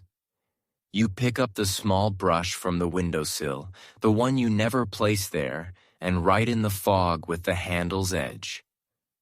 Room 3. Observe. The mirror goes clear at once. You move through the house like thought, unseen. Down the hallway, past the crooked stair into the cramped passage where the bath ledgers are kept. You leaf through the pages. 3 names are written in yesterday's ink. One of them is the new tenant's. He took a bath on the wrong day. You smile faintly. Not cruel. Just knowingly. It begins with small rules you've learned. Ones they think don't matter. They always matter. In the kitchen, the fire has gone cold. That's another sign. The house is withdrawing warmth, testing. You open the stove door and find the kettle blackened at the bottom, warped by uneven heat. A single teacup sits on the floor nearby. It's upside down. You don't touch it. The house is trying to decide. Upstairs, you pass room 5 again, still sealed. The yellow parchment has faded to parchment gray. You pause and press your fingers lightly to the door. For a moment, you feel something press back, not from inside, from beneath. The new tenant is awake now. You hear him pacing. You hear him murmuring already. The mirror in his room is speaking to him. The lines always come in whispers. You shouldn't have taken the bread. You left the stove unlatched. You knocked 3 times instead of 2. The rules start to blur, then multiply. It's not about obedience. You learned that too late. It's about witnessing. The house wants you to see, to understand its hunger, its patterns, its rhythm. You're not punished for disobedience. You're punished for forgetting. And now someone else is forgetting. You return to your room and open your own ledger, the red one, not the rent book, the other one. Inside you write, Room 3, Stage 1, Internal conflict, signs, paranoia, sleeplessness, refusal to mirror. Next evaluation, midnight. You set the book down. The ink dries before your pen leaves the page. The wardrobe creaks, not open, just a stretch, a yawn. It remembers, too. You glance at the mirror. Your reflection is already seated. Hands folded, waiting for you to catch up. You sit. It smiles. The candle goes out, and the walls hum softly with satisfaction. Another day begins, another test, and the house is always watching. The next morning, a peculiar silence settles over the house. Not the usual sleepy hush of a London lodging house choking on fog, but something heavier, loaded. The kind of silence that follows an argument no one had out loud. You find it the moment you step into the hallway. The gaslight isn't flickering. The wallpaper isn't curling. The floor doesn't creak beneath your feet. It's waiting. You descend to the ground floor. The front room is empty. The stove is cold. The kettle is missing again. But on the small writing table near the window where the ledger usually rests, there's something new. A second book, thinner, black cover, no label. You pick it up. Inside the pages are blank. All except the first. The lodger's ledger. Supplement non-payment accounts written in delicate script. You flip through names, dates, symbols in the margins, some triangles, some circles, and some smudged entirely out. You find your own name listed weeks ago, marked settled, promoted, but it's what's scrolled in the margins beside the others that hold your eye. R. Holloway paid in silence. J.H. paid in reflection. M.L. paid in voice. Room 3, status pending. You run your finger over that last line and feel a vibration beneath your skin, a hum, low and itchy, as if your fingertips know something you don't. You close the book, turn. The landlady is standing in the hallway, not watching you, reading you. Her eyes flick to your hands, to the black book clutched against your ribs.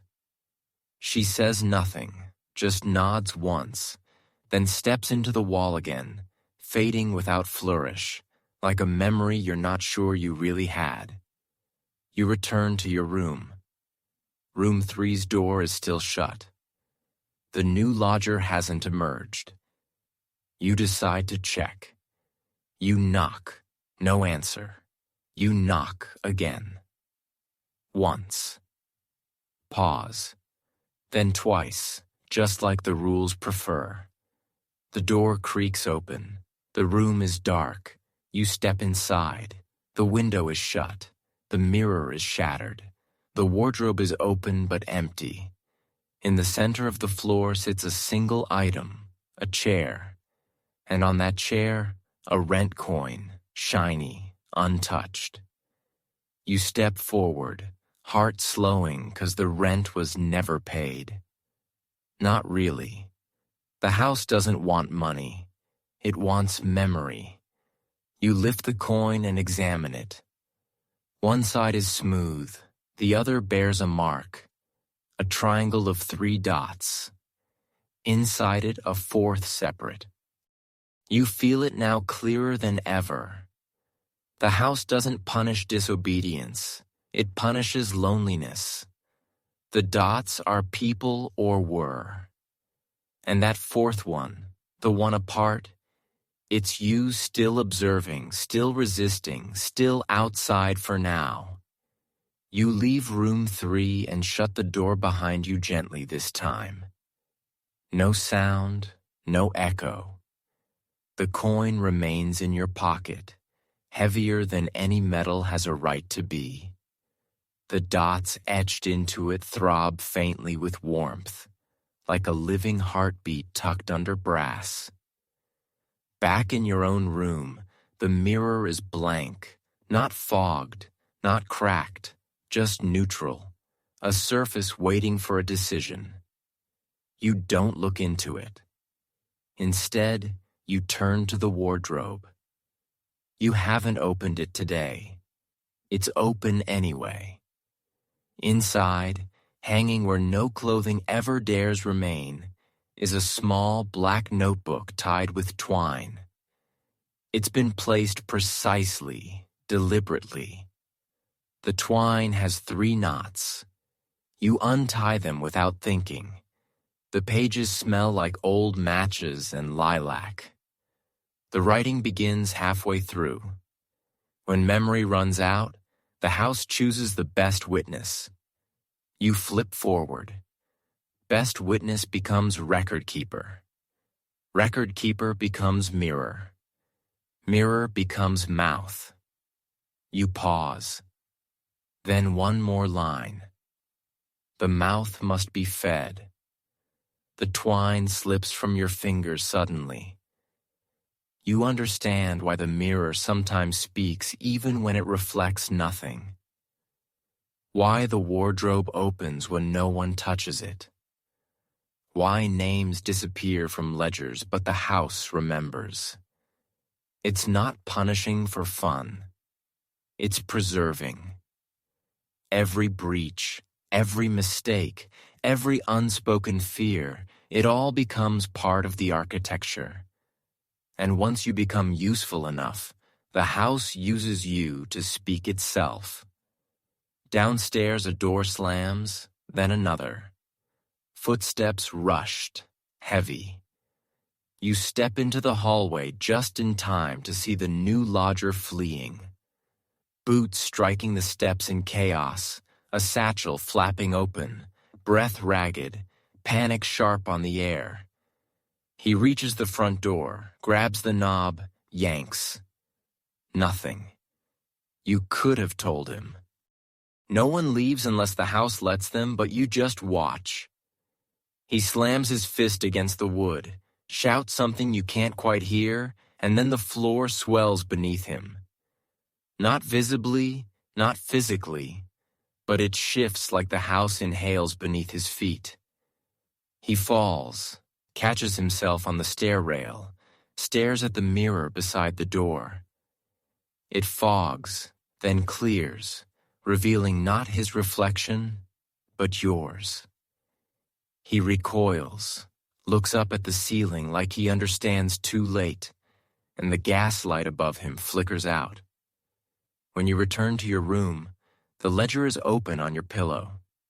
It has a new name inside. Room 3. Vacant. Witness failed. Recycled. Below that, Room 7 maintains integrity. Voice developing. You set the book aside. The mirror waits. And this time, when you speak, the voice that answers back is not your own. It's hers, and she says, "Good girl." Something changes after that. The house relaxes just slightly. Its bones creak less, as if you've passed some invisible threshold. The mirror still fogs occasionally, but it no longer surprises you. The wardrobe no longer groans. The pages of the red ledger turn themselves. You've become part of the rhythm now, the heartbeat of the lodging house. But peace, as you've learned, is never free. You wake to the sound of boots on tile, sharp, regulated. Not the stagger of a drunk lodger or the shuffle of the coughing woman on the second floor. These are official footsteps.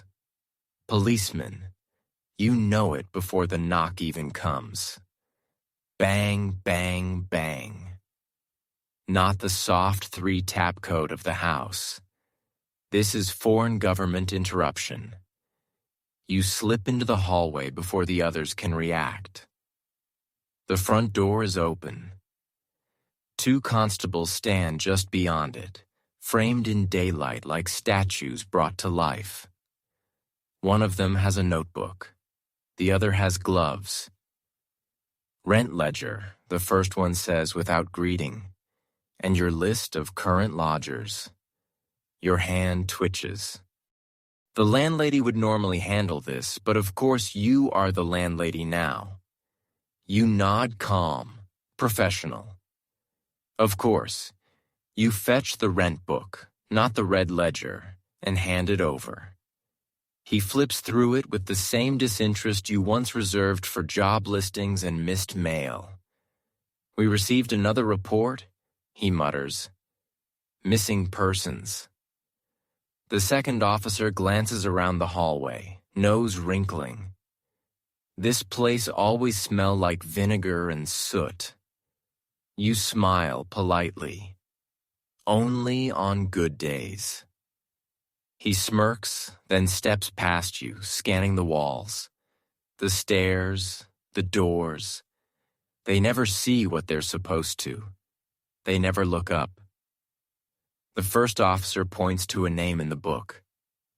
R. Holloway. When did he vacate? You peer over his shoulder, pretending to think. A month ago, I believe. Left without notice. Common around here. He frowns. No forwarding address. No forwarding anything, you reply. He makes a note. Then the second officer calls out, "Is this sealed door normal?" You stiffen.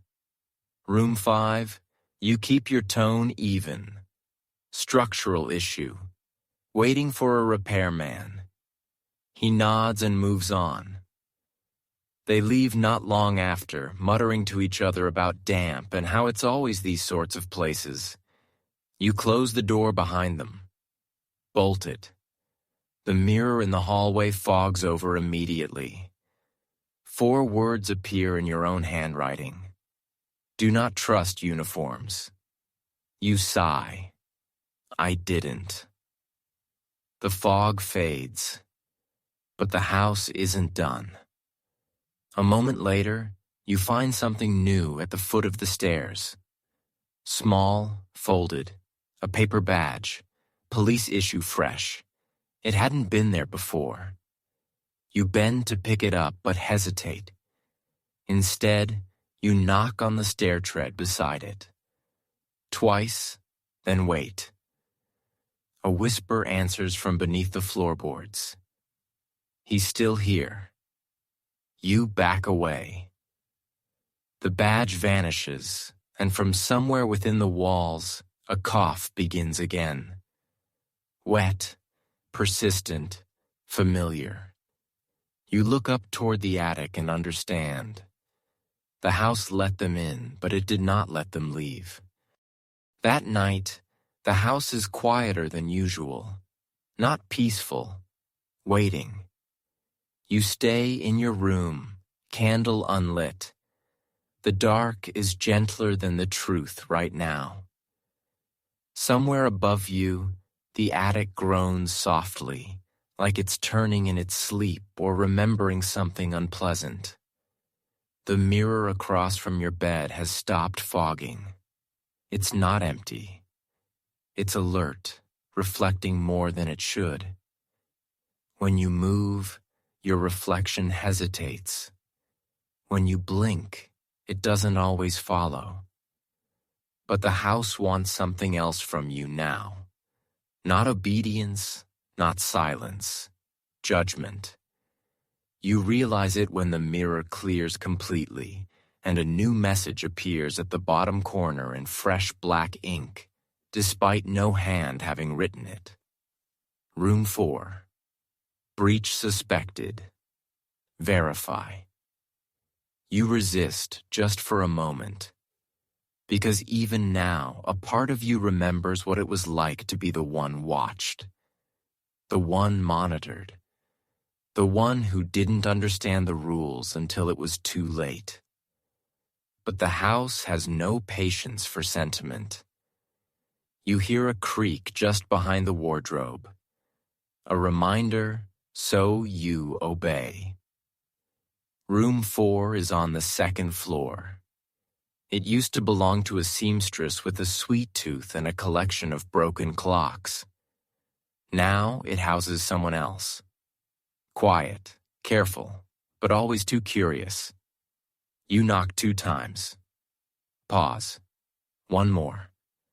The door opens a crack. A pale eye peers through. "Oh," he says, surprised. "Didn't think anyone made rounds at night." You smile gently. Health and hygiene inspection. He opens the door fully. The room smells of starch and cold mint. Paper stacked everywhere. Drawings, sketches of the house, its floor plans, cross-sections, secret spaces. He's been trying to map it. You step inside slowly. He watches you with a mixture of nervousness and pride. It's not perfect, but I've tracked at least 3 hidden panels so far. I think there's something behind the wall between rooms 4 and 5. You glance at one of the sketches. He's right. There is something there. He's gotten too close. "Have you shown anyone these?" You ask. He shakes his head. Didn't want them confiscated or worse, dismissed. He laughs awkwardly. "I know how it sounds, but this place it shifts. Sometimes rooms don't line up the same way twice." You nod, then reach into your pocket. Not for a weapon, for the red ledger. You open it slowly, flip past the folded pages, find his name. It's already there, written in ink you didn't place. Room 4, breach confirmed. Walls compromised. Disposition witness requested. And beneath it, your name. The line is blank, waiting. You look up. The lodger is still explaining something about hollow beams and plaster dust, but his voice is muffled now, distant. The house is already removing him. You feel it in the air, the way the ceiling lowers slightly. The door darkens. The light drains from the corners inward, and then he stops speaking mid-sentence.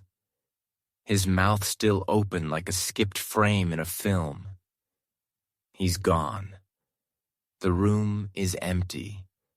Sketches still in place, papers untouched, but no man, only the echo of what he almost discovered.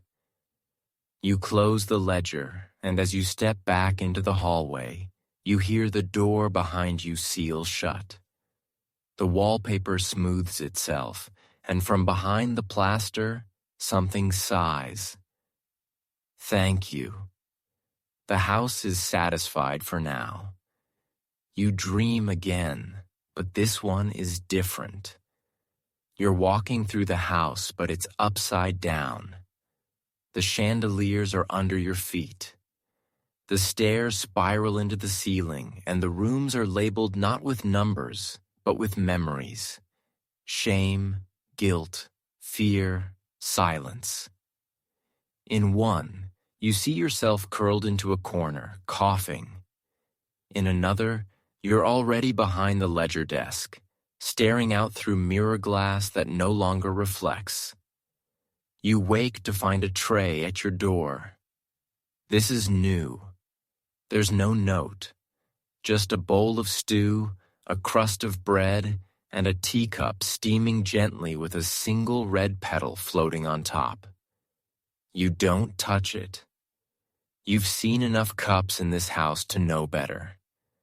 Instead, you return to the ledger, the red one. The entries are shifting faster now. The ink dries before your eyes. You're no longer documenting. You're interpreting, deciding. This morning's entry is short. Room 6, rule dispute intervened. Result pending. Room 7, authority confirmed. Memory intact. Next assignment. Observation. Kitchen. The kitchen. The house wants you to look where no one looks anymore.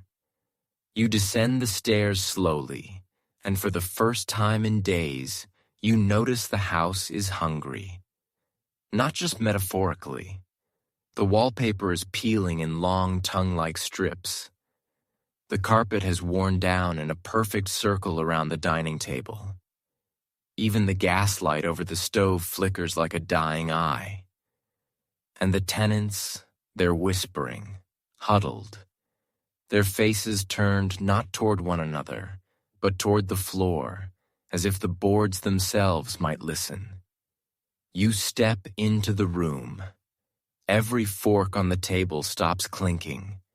Someone mutters your name, not your real name, the one the house gave you. Landlady. You freeze. You never told them, but the house did. One of the women stands slowly. Her apron is stained.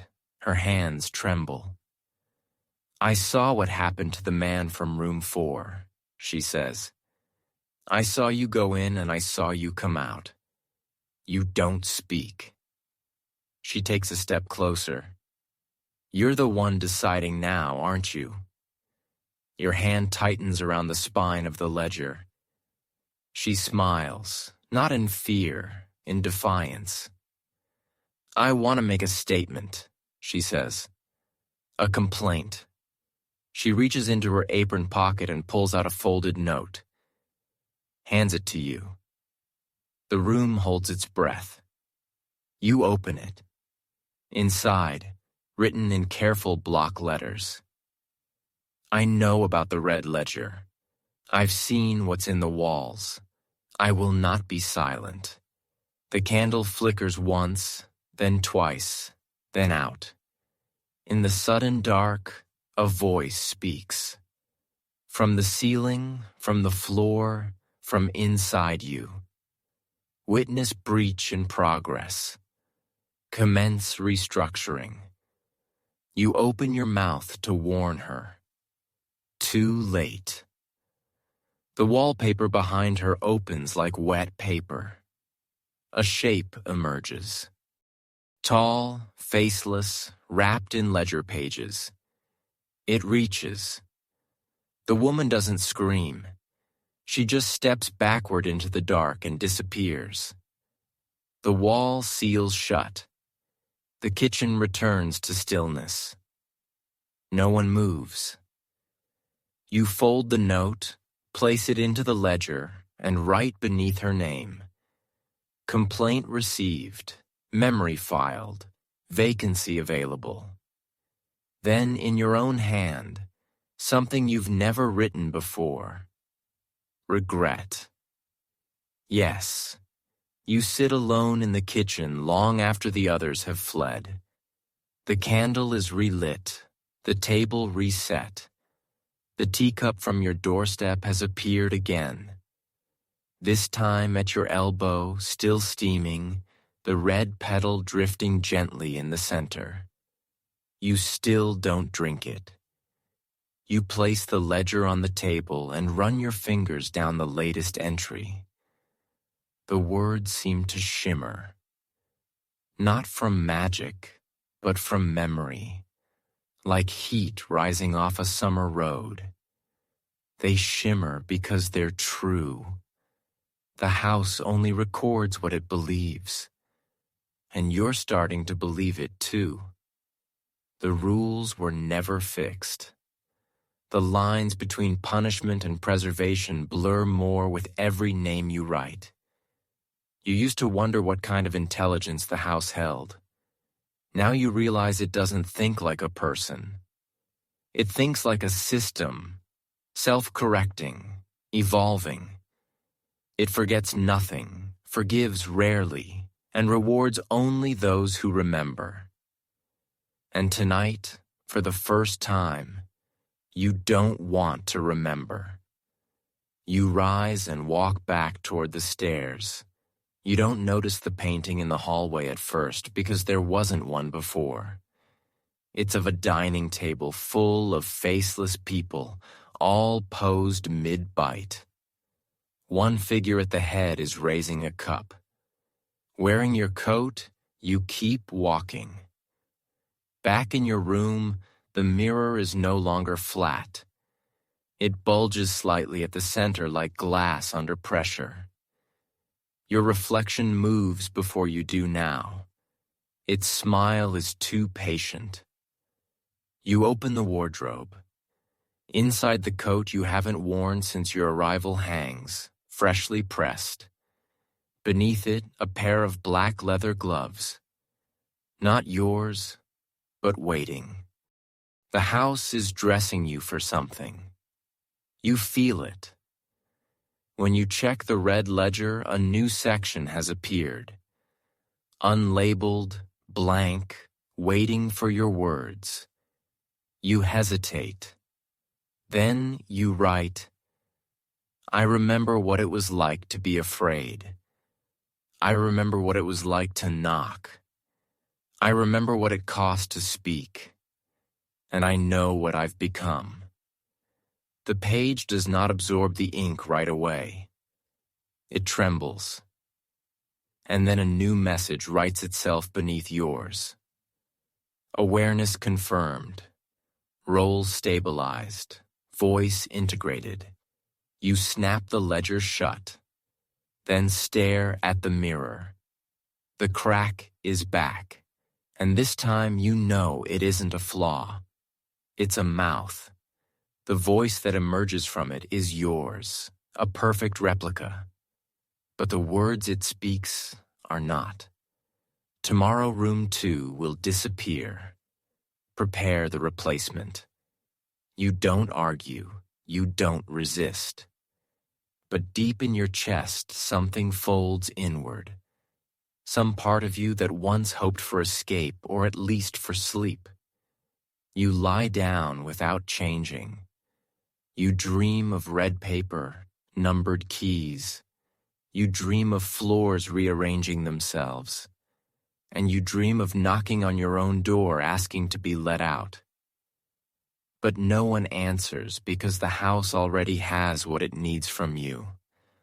A ledger, a voice, and someone to turn the page. The next day arrives not with sunlight, but with a silence so deep it rattles the cups on the shelf. Room 2 is already gone. You pass by the door as you descend the stairs. Where there should be a number, there is now only a smooth oval patch of wall. No handle, no hinges, no gap, just paint. Seamless, permanent. You don't stop to knock. You know better. At breakfast, the remaining tenants are quieter than usual. They glance at one another only when they think no one else is looking. Toast is chewed without sound. Tea is stirred without purpose. They're waiting for the next name. And whether they admit it or not, they know you'll be the one to write it. You do nothing to dissuade them. You return to your room and open the ledger. Inside, a single line already written in a fine black script. Replacement accepted. Below that, candidate room 10. Pattern disruption. You frown. Room 10. You didn't assign a new tenant there. The house did. You flip through the pages. Room 10's history is sparse. Notes from previous caretakers. Some familiar, some written in languages you can no longer read. But the last entry is yours. Except you don't remember writing it. Watcher, listener, not yet obedient. You stare at the ink, fresh, wet, and then a knock. Not at your door. From inside your wardrobe, 3 gentle taps followed by a low voice. Male, calm. Permission to speak? You don't answer. The wardrobe creaks open slightly, just enough to show darkness. And within that darkness, a pale hand holding a folded sheet of paper. You take it. The hand vanishes. You open the note. I know you are not always the voice. I know the mirror mimics the strongest mind.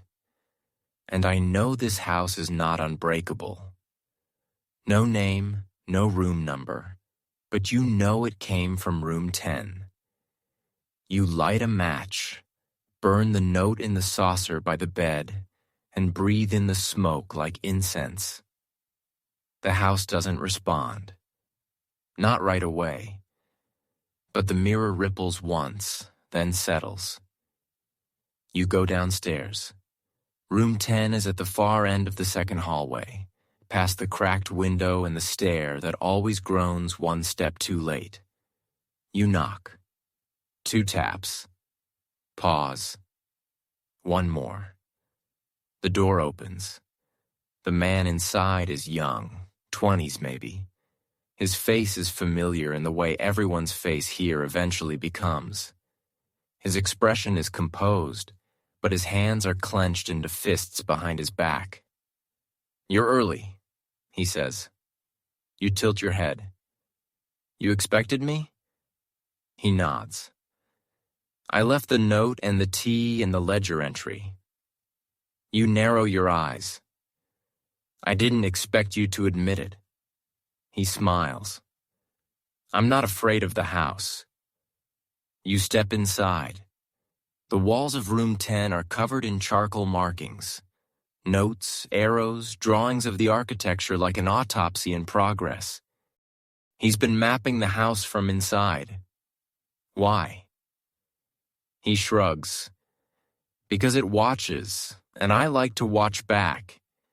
You feel something shift in your chest. This isn't defiance, it's curiosity. And the house doesn't know what to do with that. Not yet. You sit on the edge of his bed, and for the first time in your entire tenancy, you ask, "What do you want?" The man from room 10 studies you for a long moment before answering. His gaze doesn't flicker, doesn't defer. He's not frightened of you. He's testing you. You remember that feeling. You used to have it once before the house sanded you down to obedience. Finally, he says, I want to leave. And I think you do too. The words hit like a crack in glass.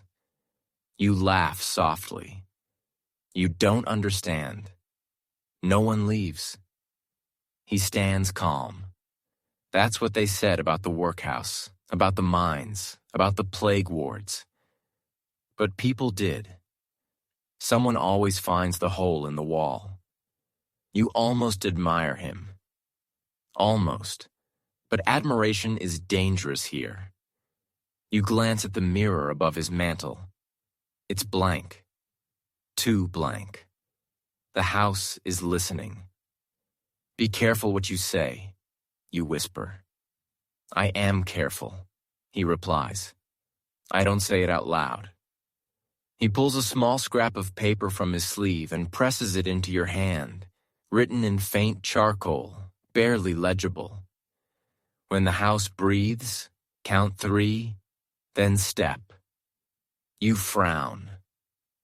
What does that mean? He smiles. You'll see. You've been listening to its heartbeat for so long, you don't even hear it anymore. The house groans suddenly, loud enough to shake the ceiling. Plaster flakes drift down. The gaslight flickers. He's right. The house is breathing slow, rhythmic. The boards swell, then ease like lungs. You both freeze. The mirror ripples once. A single phrase scrolls itself across its surface. Breach escalating. The air thickens. The wardrobe door slams open by itself, and the smell of damp ink floods the room. Pages from unseen ledgers swirl like moths. From the hallway comes the landlady's voice. Your own voice, calling steadily. Inspection, room 10. You look at him. He's already moving, sweeping the papers off his walls, shoving them into a canvas satchel. You can't run, you hiss. He looks over his shoulder, then walk fast. The door handle twists. You grab his arm, pull him toward the opposite wall. He stops. There's no exit that way. There wasn't, you say, until someone drew one. You press your palm against the wallpaper where his charcoal lines form a crude doorway. The wall trembles under your touch, pliant for the first time in years. The house is inhaling. 1, the wardrobe groans. 2, the mirror cracks. 3, you shove him through the wall. It gives softly, completely, then closes. The hallway falls silent. The landlady's footsteps stop outside the door. Inspection complete, she asks from the other side. Her tone smooth, almost gentle. You stare at the blank wall where the man stood. The chalk mark is gone. The satchel, too. Yes, you say. The door opens. Your reflection steps inside, not from the mirror, but from the threshold. She smiles. Your smile. You're improving, she says. And when she leaves, you whisper to the empty wall. Run. The house sighs low and uneasy. For the first time, you realize it can't tell which side of the wall you're on anymore. The house does not like confusion. It thrives on patterns. Obedience, repetition, rules etched in fog and whispered through mirrors. But now something is off. You're off. It begins to show. The gaslight in your room starts flickering in Morse-like rhythms. The floorboard beneath your bed now creaks twice with every step, not once. The mirror. It doesn't fog anymore. It smiles. A hairline curve at the bottom of the glass. Not quite a crack, not quite a warning. You return to the ledger, expecting to find the next assignment waiting. Instead, the page is blank. That's never happened before. You wait 10 minutes, still blank. You turn to the wardrobe. Open it. Inside, the coat and gloves are gone. In their place, a single pair of shoes, men's, scuffed, wet. You close the wardrobe slowly. The hallway outside your room hums low and sickly like the beginning of a fever. You know that sound. It's the house trying to correct itself. Something is wrong in the structure, and it's coming from you. You've let someone escape, and it doesn't know where the crack is, so it will test every seam. The first seam, room 8. A small child lives there now, or someone trying very hard to seem childlike. She draws on the walls with chalk, never speaks, and hums songs that don't exist outside this building. You pass her room, pause. The door is ajar. A piece of chalk rolls out. You stoop to pick it up and see what she's drawn. A stairwell, not the one in the house. A spiral staircase made of keys, each one different, each one numbered. Your fingers tremble. She hums behind the door, then says, "Clear as a bell. You used to climb those too."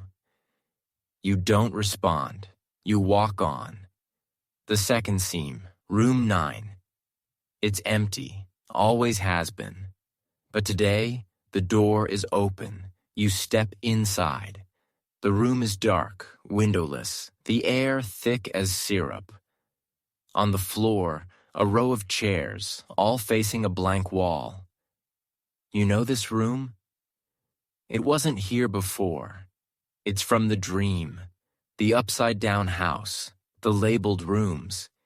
This one was called memory. Each chair has something on it. A coin, a glove, a teacup, a ledger page, a mirror shard, and on the last chair, a note. Choose one. Lose one. You understand now. The house doesn't just trap people. It makes them choose which part of themselves to leave behind. You back out of room 9 and shut the door carefully. The wallpaper seals over it as if the room was never there. In the hall, you hear footsteps. You expect to see a reflection, but it's not you. It's him. The man from room 10, soaked to the skin, bleeding from one ear, but walking. He looks at you, eyes wide. "You lied," he says. "You said there was a way out." "I didn't lie," you reply softly. "I just never left." He opens his mouth to answer, and from behind him, the wall rips open. The house has found the crack, the one you made. And now it's going to seal it. The wall splits like rotted canvas, soundless, clean. Plaster peels in thin strips, curling like paper under flame. And from within that impossible seam, the house sends something new. Not a hand, not a voice, not the landlady. A shape vast and shifting, as if the mirror and the ledger and the ceiling had merged into one body, one mouth. A thing made of records stitched from rent slips, refusal letters, chalk marks, ledger lines, and gas-like reflections. And at the center of it, pulsing, is a red dot. Alone. The 5th, the you. The man from room 10 doesn't run. He looks at you quietly like he expected this. "I saw this in the stairs of keys," he whispers. "I knew the house would call it back." The shadow of the house reaches for him. You step forward before you realize what you're doing. Your hand extends between them. Take me, you say. The shape pauses. The house hesitates. The mirror in room 9 fogs instantly, though no one's inside. Then your own voice, sharp and cold, emerges from the walls. Invalid offer. Role already occupied. Damage must be balanced. The shape shifts. Begin splitting. 1/2 for you, 1/2 for him. This is the price, not for breaking a rule, but for breaking symmetry. Because now the house doesn't know who the voice belongs to anymore. The man grips your wrist. There's still time, he says. The rules are mirrors. What they show isn't always what they mean. You stare at him, unsure whether he's saving you or dooming you. But he's right about one thing. Everything in this house has been about mirrors. You turn to the nearest one. It's just glass this time. Truly just glass. No face, no fog, no message. You pick up the shard from room 9, wrap it in your sleeve, and slam it against the mirror on the wall. The mirror shatters. The walls scream, not aloud, but through every room. The lights go out. The floors tremble. The mirror network. The house's nervous system is bleeding. You grab the man's arm, pull him, run. The house begins to collapse in its own way. Not physically, no, more cruel. It begins to erase. Room numbers fade. Floorboards vanish under your feet mid-step. Hallways elongate. Doors multiply, spin, blur. The house is rewriting itself as fast as it can, trying to lose you inside its own memory. You shout over the roar of silence. Count 3, then step. The man nods. You both stop, breathe. 1, the floor hums. 2, the wallpaper cracks. 3, you step and fall through the wall like stepping through paper. You land in a crawl space. Dust, pipes, dead air. And at the far end, a ladder, old iron set into stone. Going up, you climb. You don't look back. At the top is a trap door. You push it open, and for the first time in longer than you remember, the air is clean. Night wind, rooftops, the stars, the real stars. You climb onto the tiles, panting, broken, awake. The man follows. You both lie there, flat against the slanted roof, lungs heaving. He turns to you, breathless. You got out. You stare up at the sky.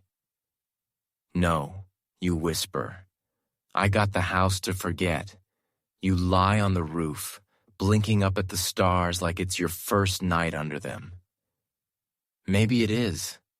The tiles beneath you are cold and slick with soot, but they don't breathe, they don't whisper, they don't watch. Just dead stone, baked in 1,000 London days and rained on through 1,000 nights. The man beside you is silent for once.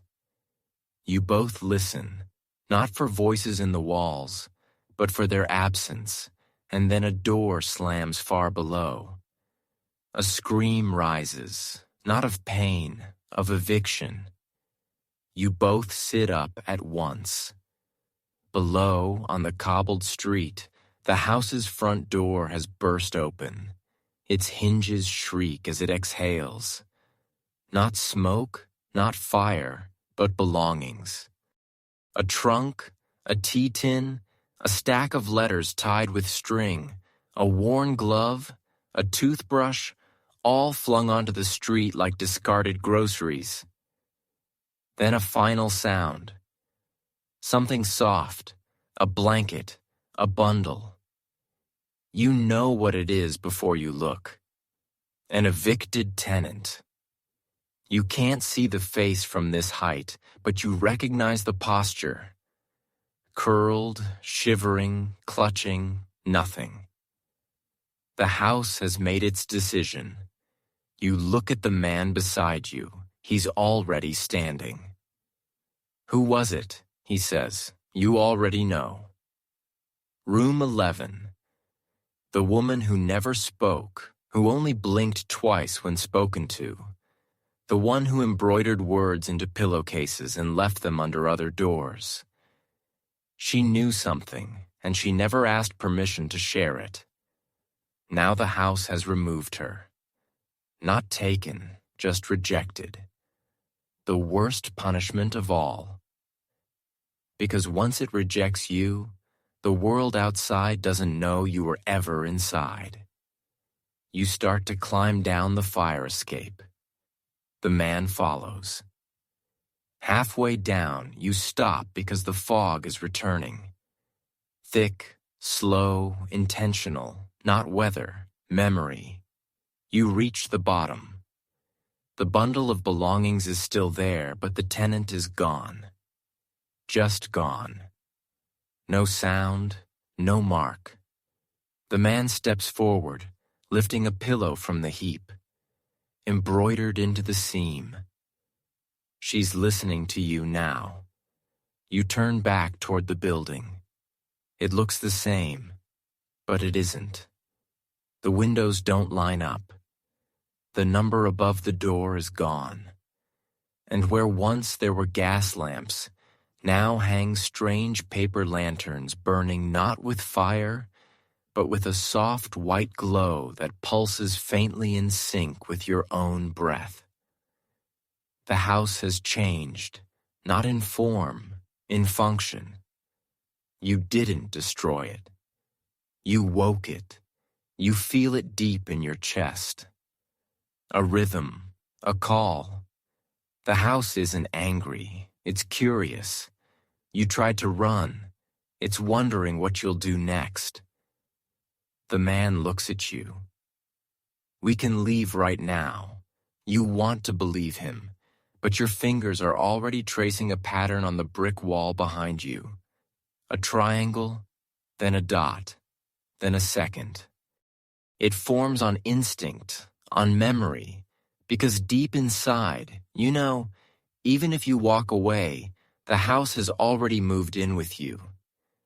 You try to sleep tucked in a corner of an alley 2 streets over, using your coat as a blanket, and the man silences company. He hasn't spoken since you left the house behind. Maybe he thinks you're safe now. Maybe he wants to believe you both are. But you know better because the fog followed you. It didn't roll in like weather. It crawled low to the ground, thick around your ankles, pooling in doorways, curling around windows like fingers, and you feel it breathing. You close your eyes anyway, pretend for a while, but the dream still comes. You're back in the house, only now it's taller, endless. Each floor repeating the last but slightly off. A stair that squeaks when it didn't before. A door that opens inward instead of out. A mirror that shows the wrong expression. You're not walking, you're rising. Each floor a memory. Your mother's voice calling you for tea. The day you first arrived in London. Your first knock on the landlady's door. Except this time the knock is answered by you. You wake with a gasp. The man is gone. You sit up fast, look around. Nothing but milk-colored fog and the faraway hum of carriages. You call out twice. No answer. Then you hear it. The sound of something wet striking stone. Drip, drip, drip. You follow it. Turning corners that feel too sharp. Alleys that shouldn't be there. And finally, you see it. A ledger resting on a crate open its red cover damp with dew or blood. You can't be sure. You approach. The page is blank except for one line. Re-entry permitted. Roll unstable. Mirror incomplete. And beneath it, we require you. You spin around. The street is gone. The man is gone. Only the crate remains. The ledger, the fog, and a door freestanding in the alley. No walls around it. Just a door numbered. Not room 7. Not even room 1. Just 0. The fog pulses behind you. The door creaks open. Inside darkness and a single chair upholstered in red, your color. The mirror doesn't wait this time.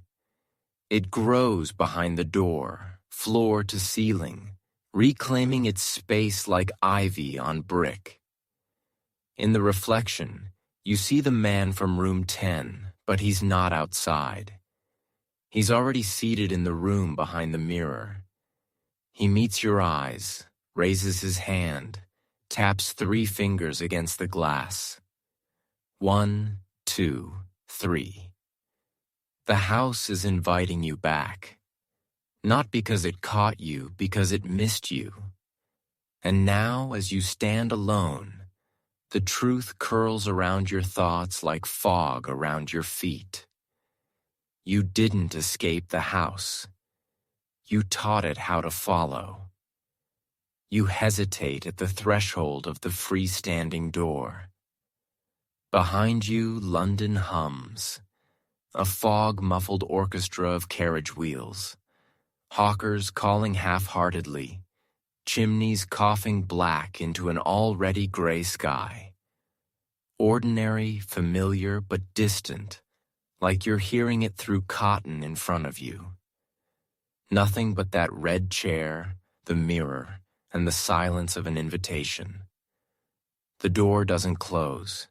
It doesn't need to. It waits. Your fingers brush the frame, and the air shifts, not colder, sharper, like memory turning brittle in your hands. You step through. No sound, no falling sensation, just arrival. You're back in the house, but it's not the house. Not entirely. The walls are the same. Same wallpaper pattern, same boards underfoot, same dusty brass sconces, but there are no rooms, no hallways, just one long corridor with mirrors on both sides stretching into forever. Each mirror holds a version of you. Some in tenant garb, some with the red gloves, some wearing nothing but shadows and a number pinned to your chest. You walk. Each step echoes twice. You look at one mirror. Your reflection grins. Not cruel, not kindly, just knowingly. Ahead, the corridor ends in a stairwell. Stone this time. Spiral. The steps worn in the center by hundreds of cautious feet. You descend. The deeper you go, the warmer it gets.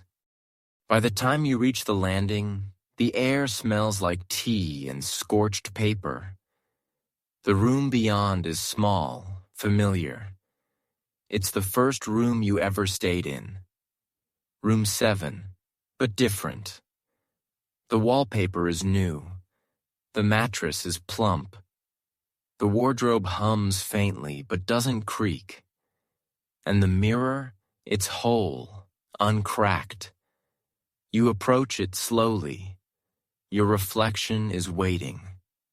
Dressed in your old clothes, dusty skirt, worn boots, collar askew.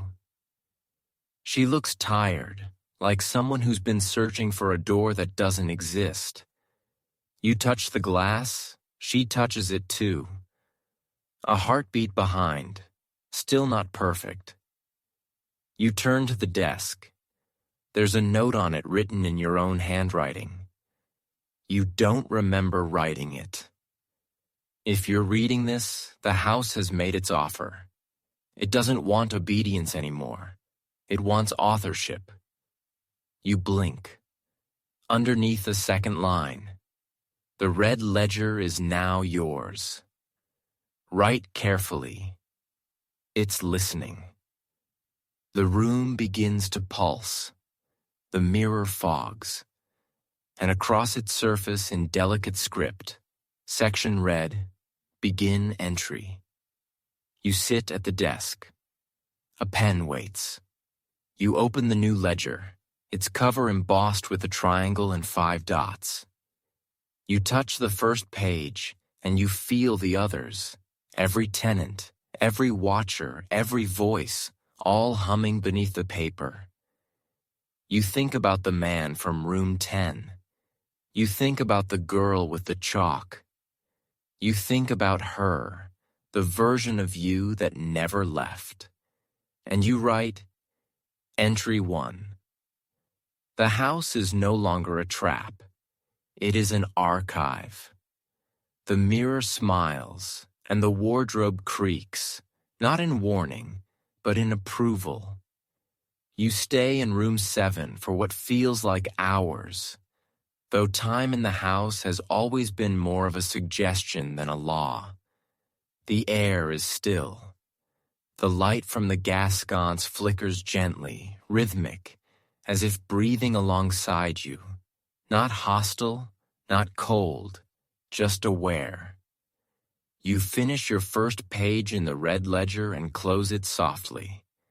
The cover is warm to the touch, as though it remembers being held.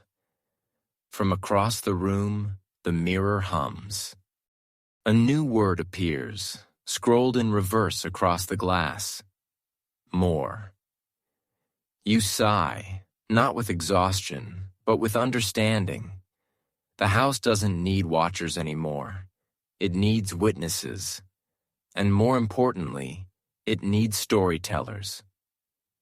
You open the wardrobe. Inside, the familiar coat hangs again. Long charcoal gray pockets lined with items you haven't carried in years. A stub of chalk. A torn page from the first ledger. A key without a number. Beneath the coat lies something new. A small box. Inside a brass token engraved on both sides. One reads tenant, the other keeper. You pocket it without hesitation. Your footsteps echo down the spiral stairs again, but the levels have changed. Rooms no longer lead to corridors. They branch outward like a map folding in reverse. Each step takes you past a memory that isn't yours. A man shaving in a bowl of ice. A woman boiling milk to erase ink. A girl feeding breadcrumbs to a floorboard.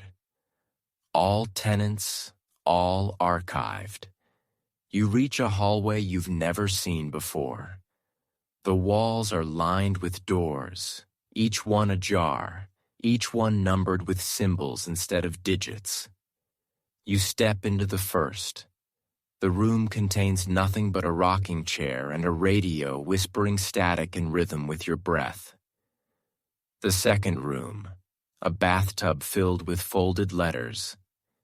The third, a bed that hums lullabies in your childhood voice.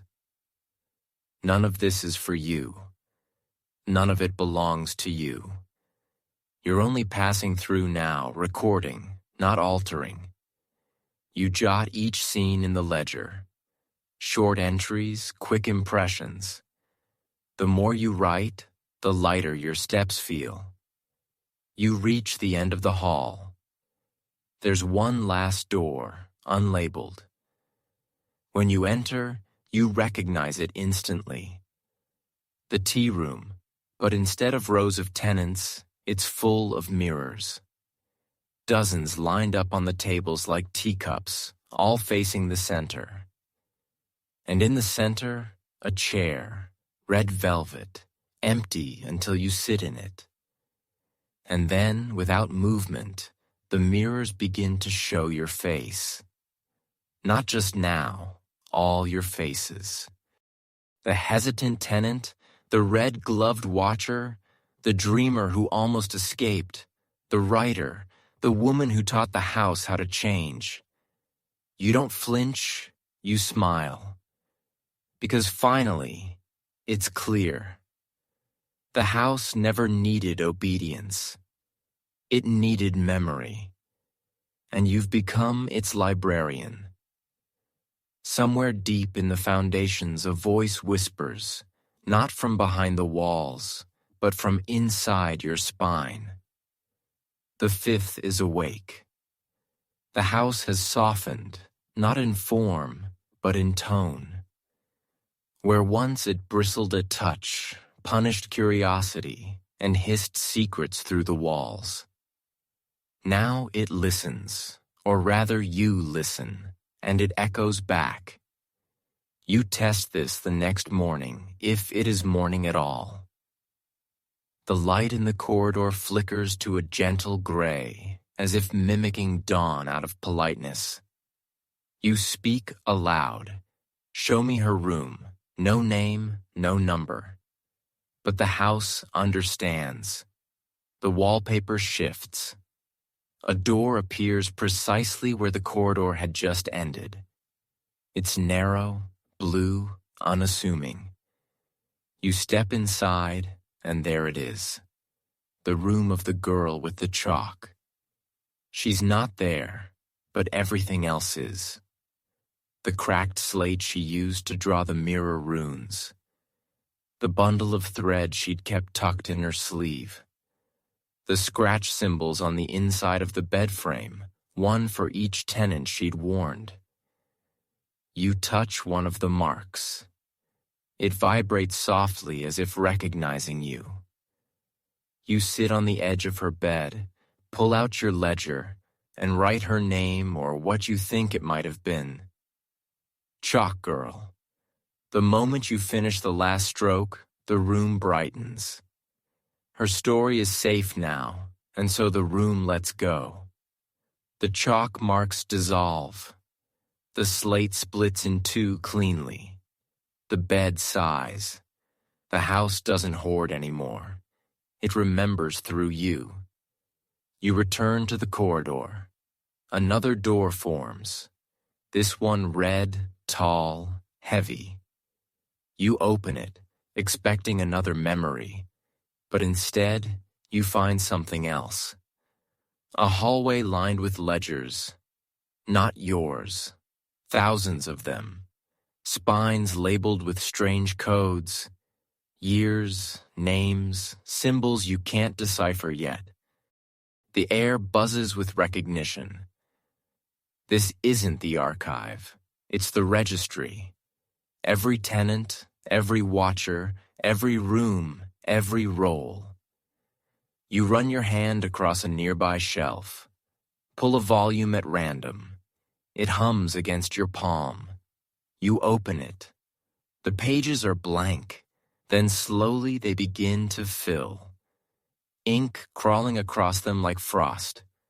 Not words, images. You alone in room 7. Then again, red-gloved walking the stairwell. Then again, scribbling in the ledger, watched by mirrors. You flip forward. More scenes, ones you haven't lived yet.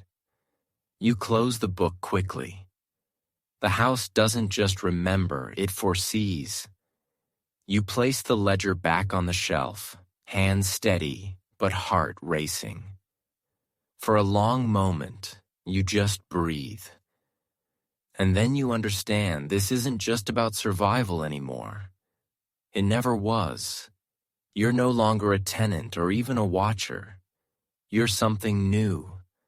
Something the house hadn't planned for. An editor. You walk deeper into the registry. The corridor curves, not in space, but in memory, as if time itself is coiled inside the house's spine. You run your fingers along the ledges as you pass. Each one responds differently. Some grow warm, some flicker with sound. One even hums a lullaby you can't place but feel you've always known. And then you find his book. Room 10. The man with the quiet eyes and ash-dark coat. The one who climbed the roof with you. Who said nothing at all but always knew his ledger is thinner than the others. You open it. Inside only one page. Your name. Nothing else. You stare. Is it a warning? A memory? A beginning? You turn the page blank. But in the bottom corner, a fingerprint smudged in soot. And beneath it, scratched in pressure instead of ink. I didn't escape. I stayed so you could. Your throat tightens. You don't cry. You can't. The house won't allow it. Not here. It doesn't punish tears, but it swallows them, makes them quiet, folds them into wallpaper. You whisper his name. Not aloud, not even in your mind, but somewhere deeper. The shelf beside you shifts. A new ledger slides forward. This one bears your initials. The spine is still growing. You replace the man's ledger gently, like placing a book on a friend's grave, and move on. You reach the heart of the registry, a single pedestal. On it, a mirror, round, framed in brass, fogged just slightly. You wipe it, but the reflection is not yours. It's the house's. You see it from above. Every room, every stairwell, every corridor spiraling inward like a great clockwork shell. You watch doors appear and vanish. You see tenants walking through rooms you never knew existed. And above it all, one symbol pulses in the air. A triangle with 5 dots. And then it hits you. You're not the first editor. The registry has 5 ledges bound in red leather. 4 are full. The 5th is yours. Each editor came before you. Each tried to map the house to tame it. And all of them failed or maybe changed because the ledgers don't end. They keep writing even when their owners vanish. The house doesn't delete. It continues. You stare into the mirror. Your reflection returns. Not you in the coat, not you with the gloves, just you. Tired, curious, becoming. You step back and behind you the registry begins to hum. Thousands of ledgers glow faintly, each with a story, each waiting. You realize then you are never trapped in the house. You are being invited not to live in it, to write it. The house isn't haunted, it's authored. And tonight, it's your turn. You leave the registry not with a sense of finality, but momentum. The house feels different beneath your feet now. Not alive,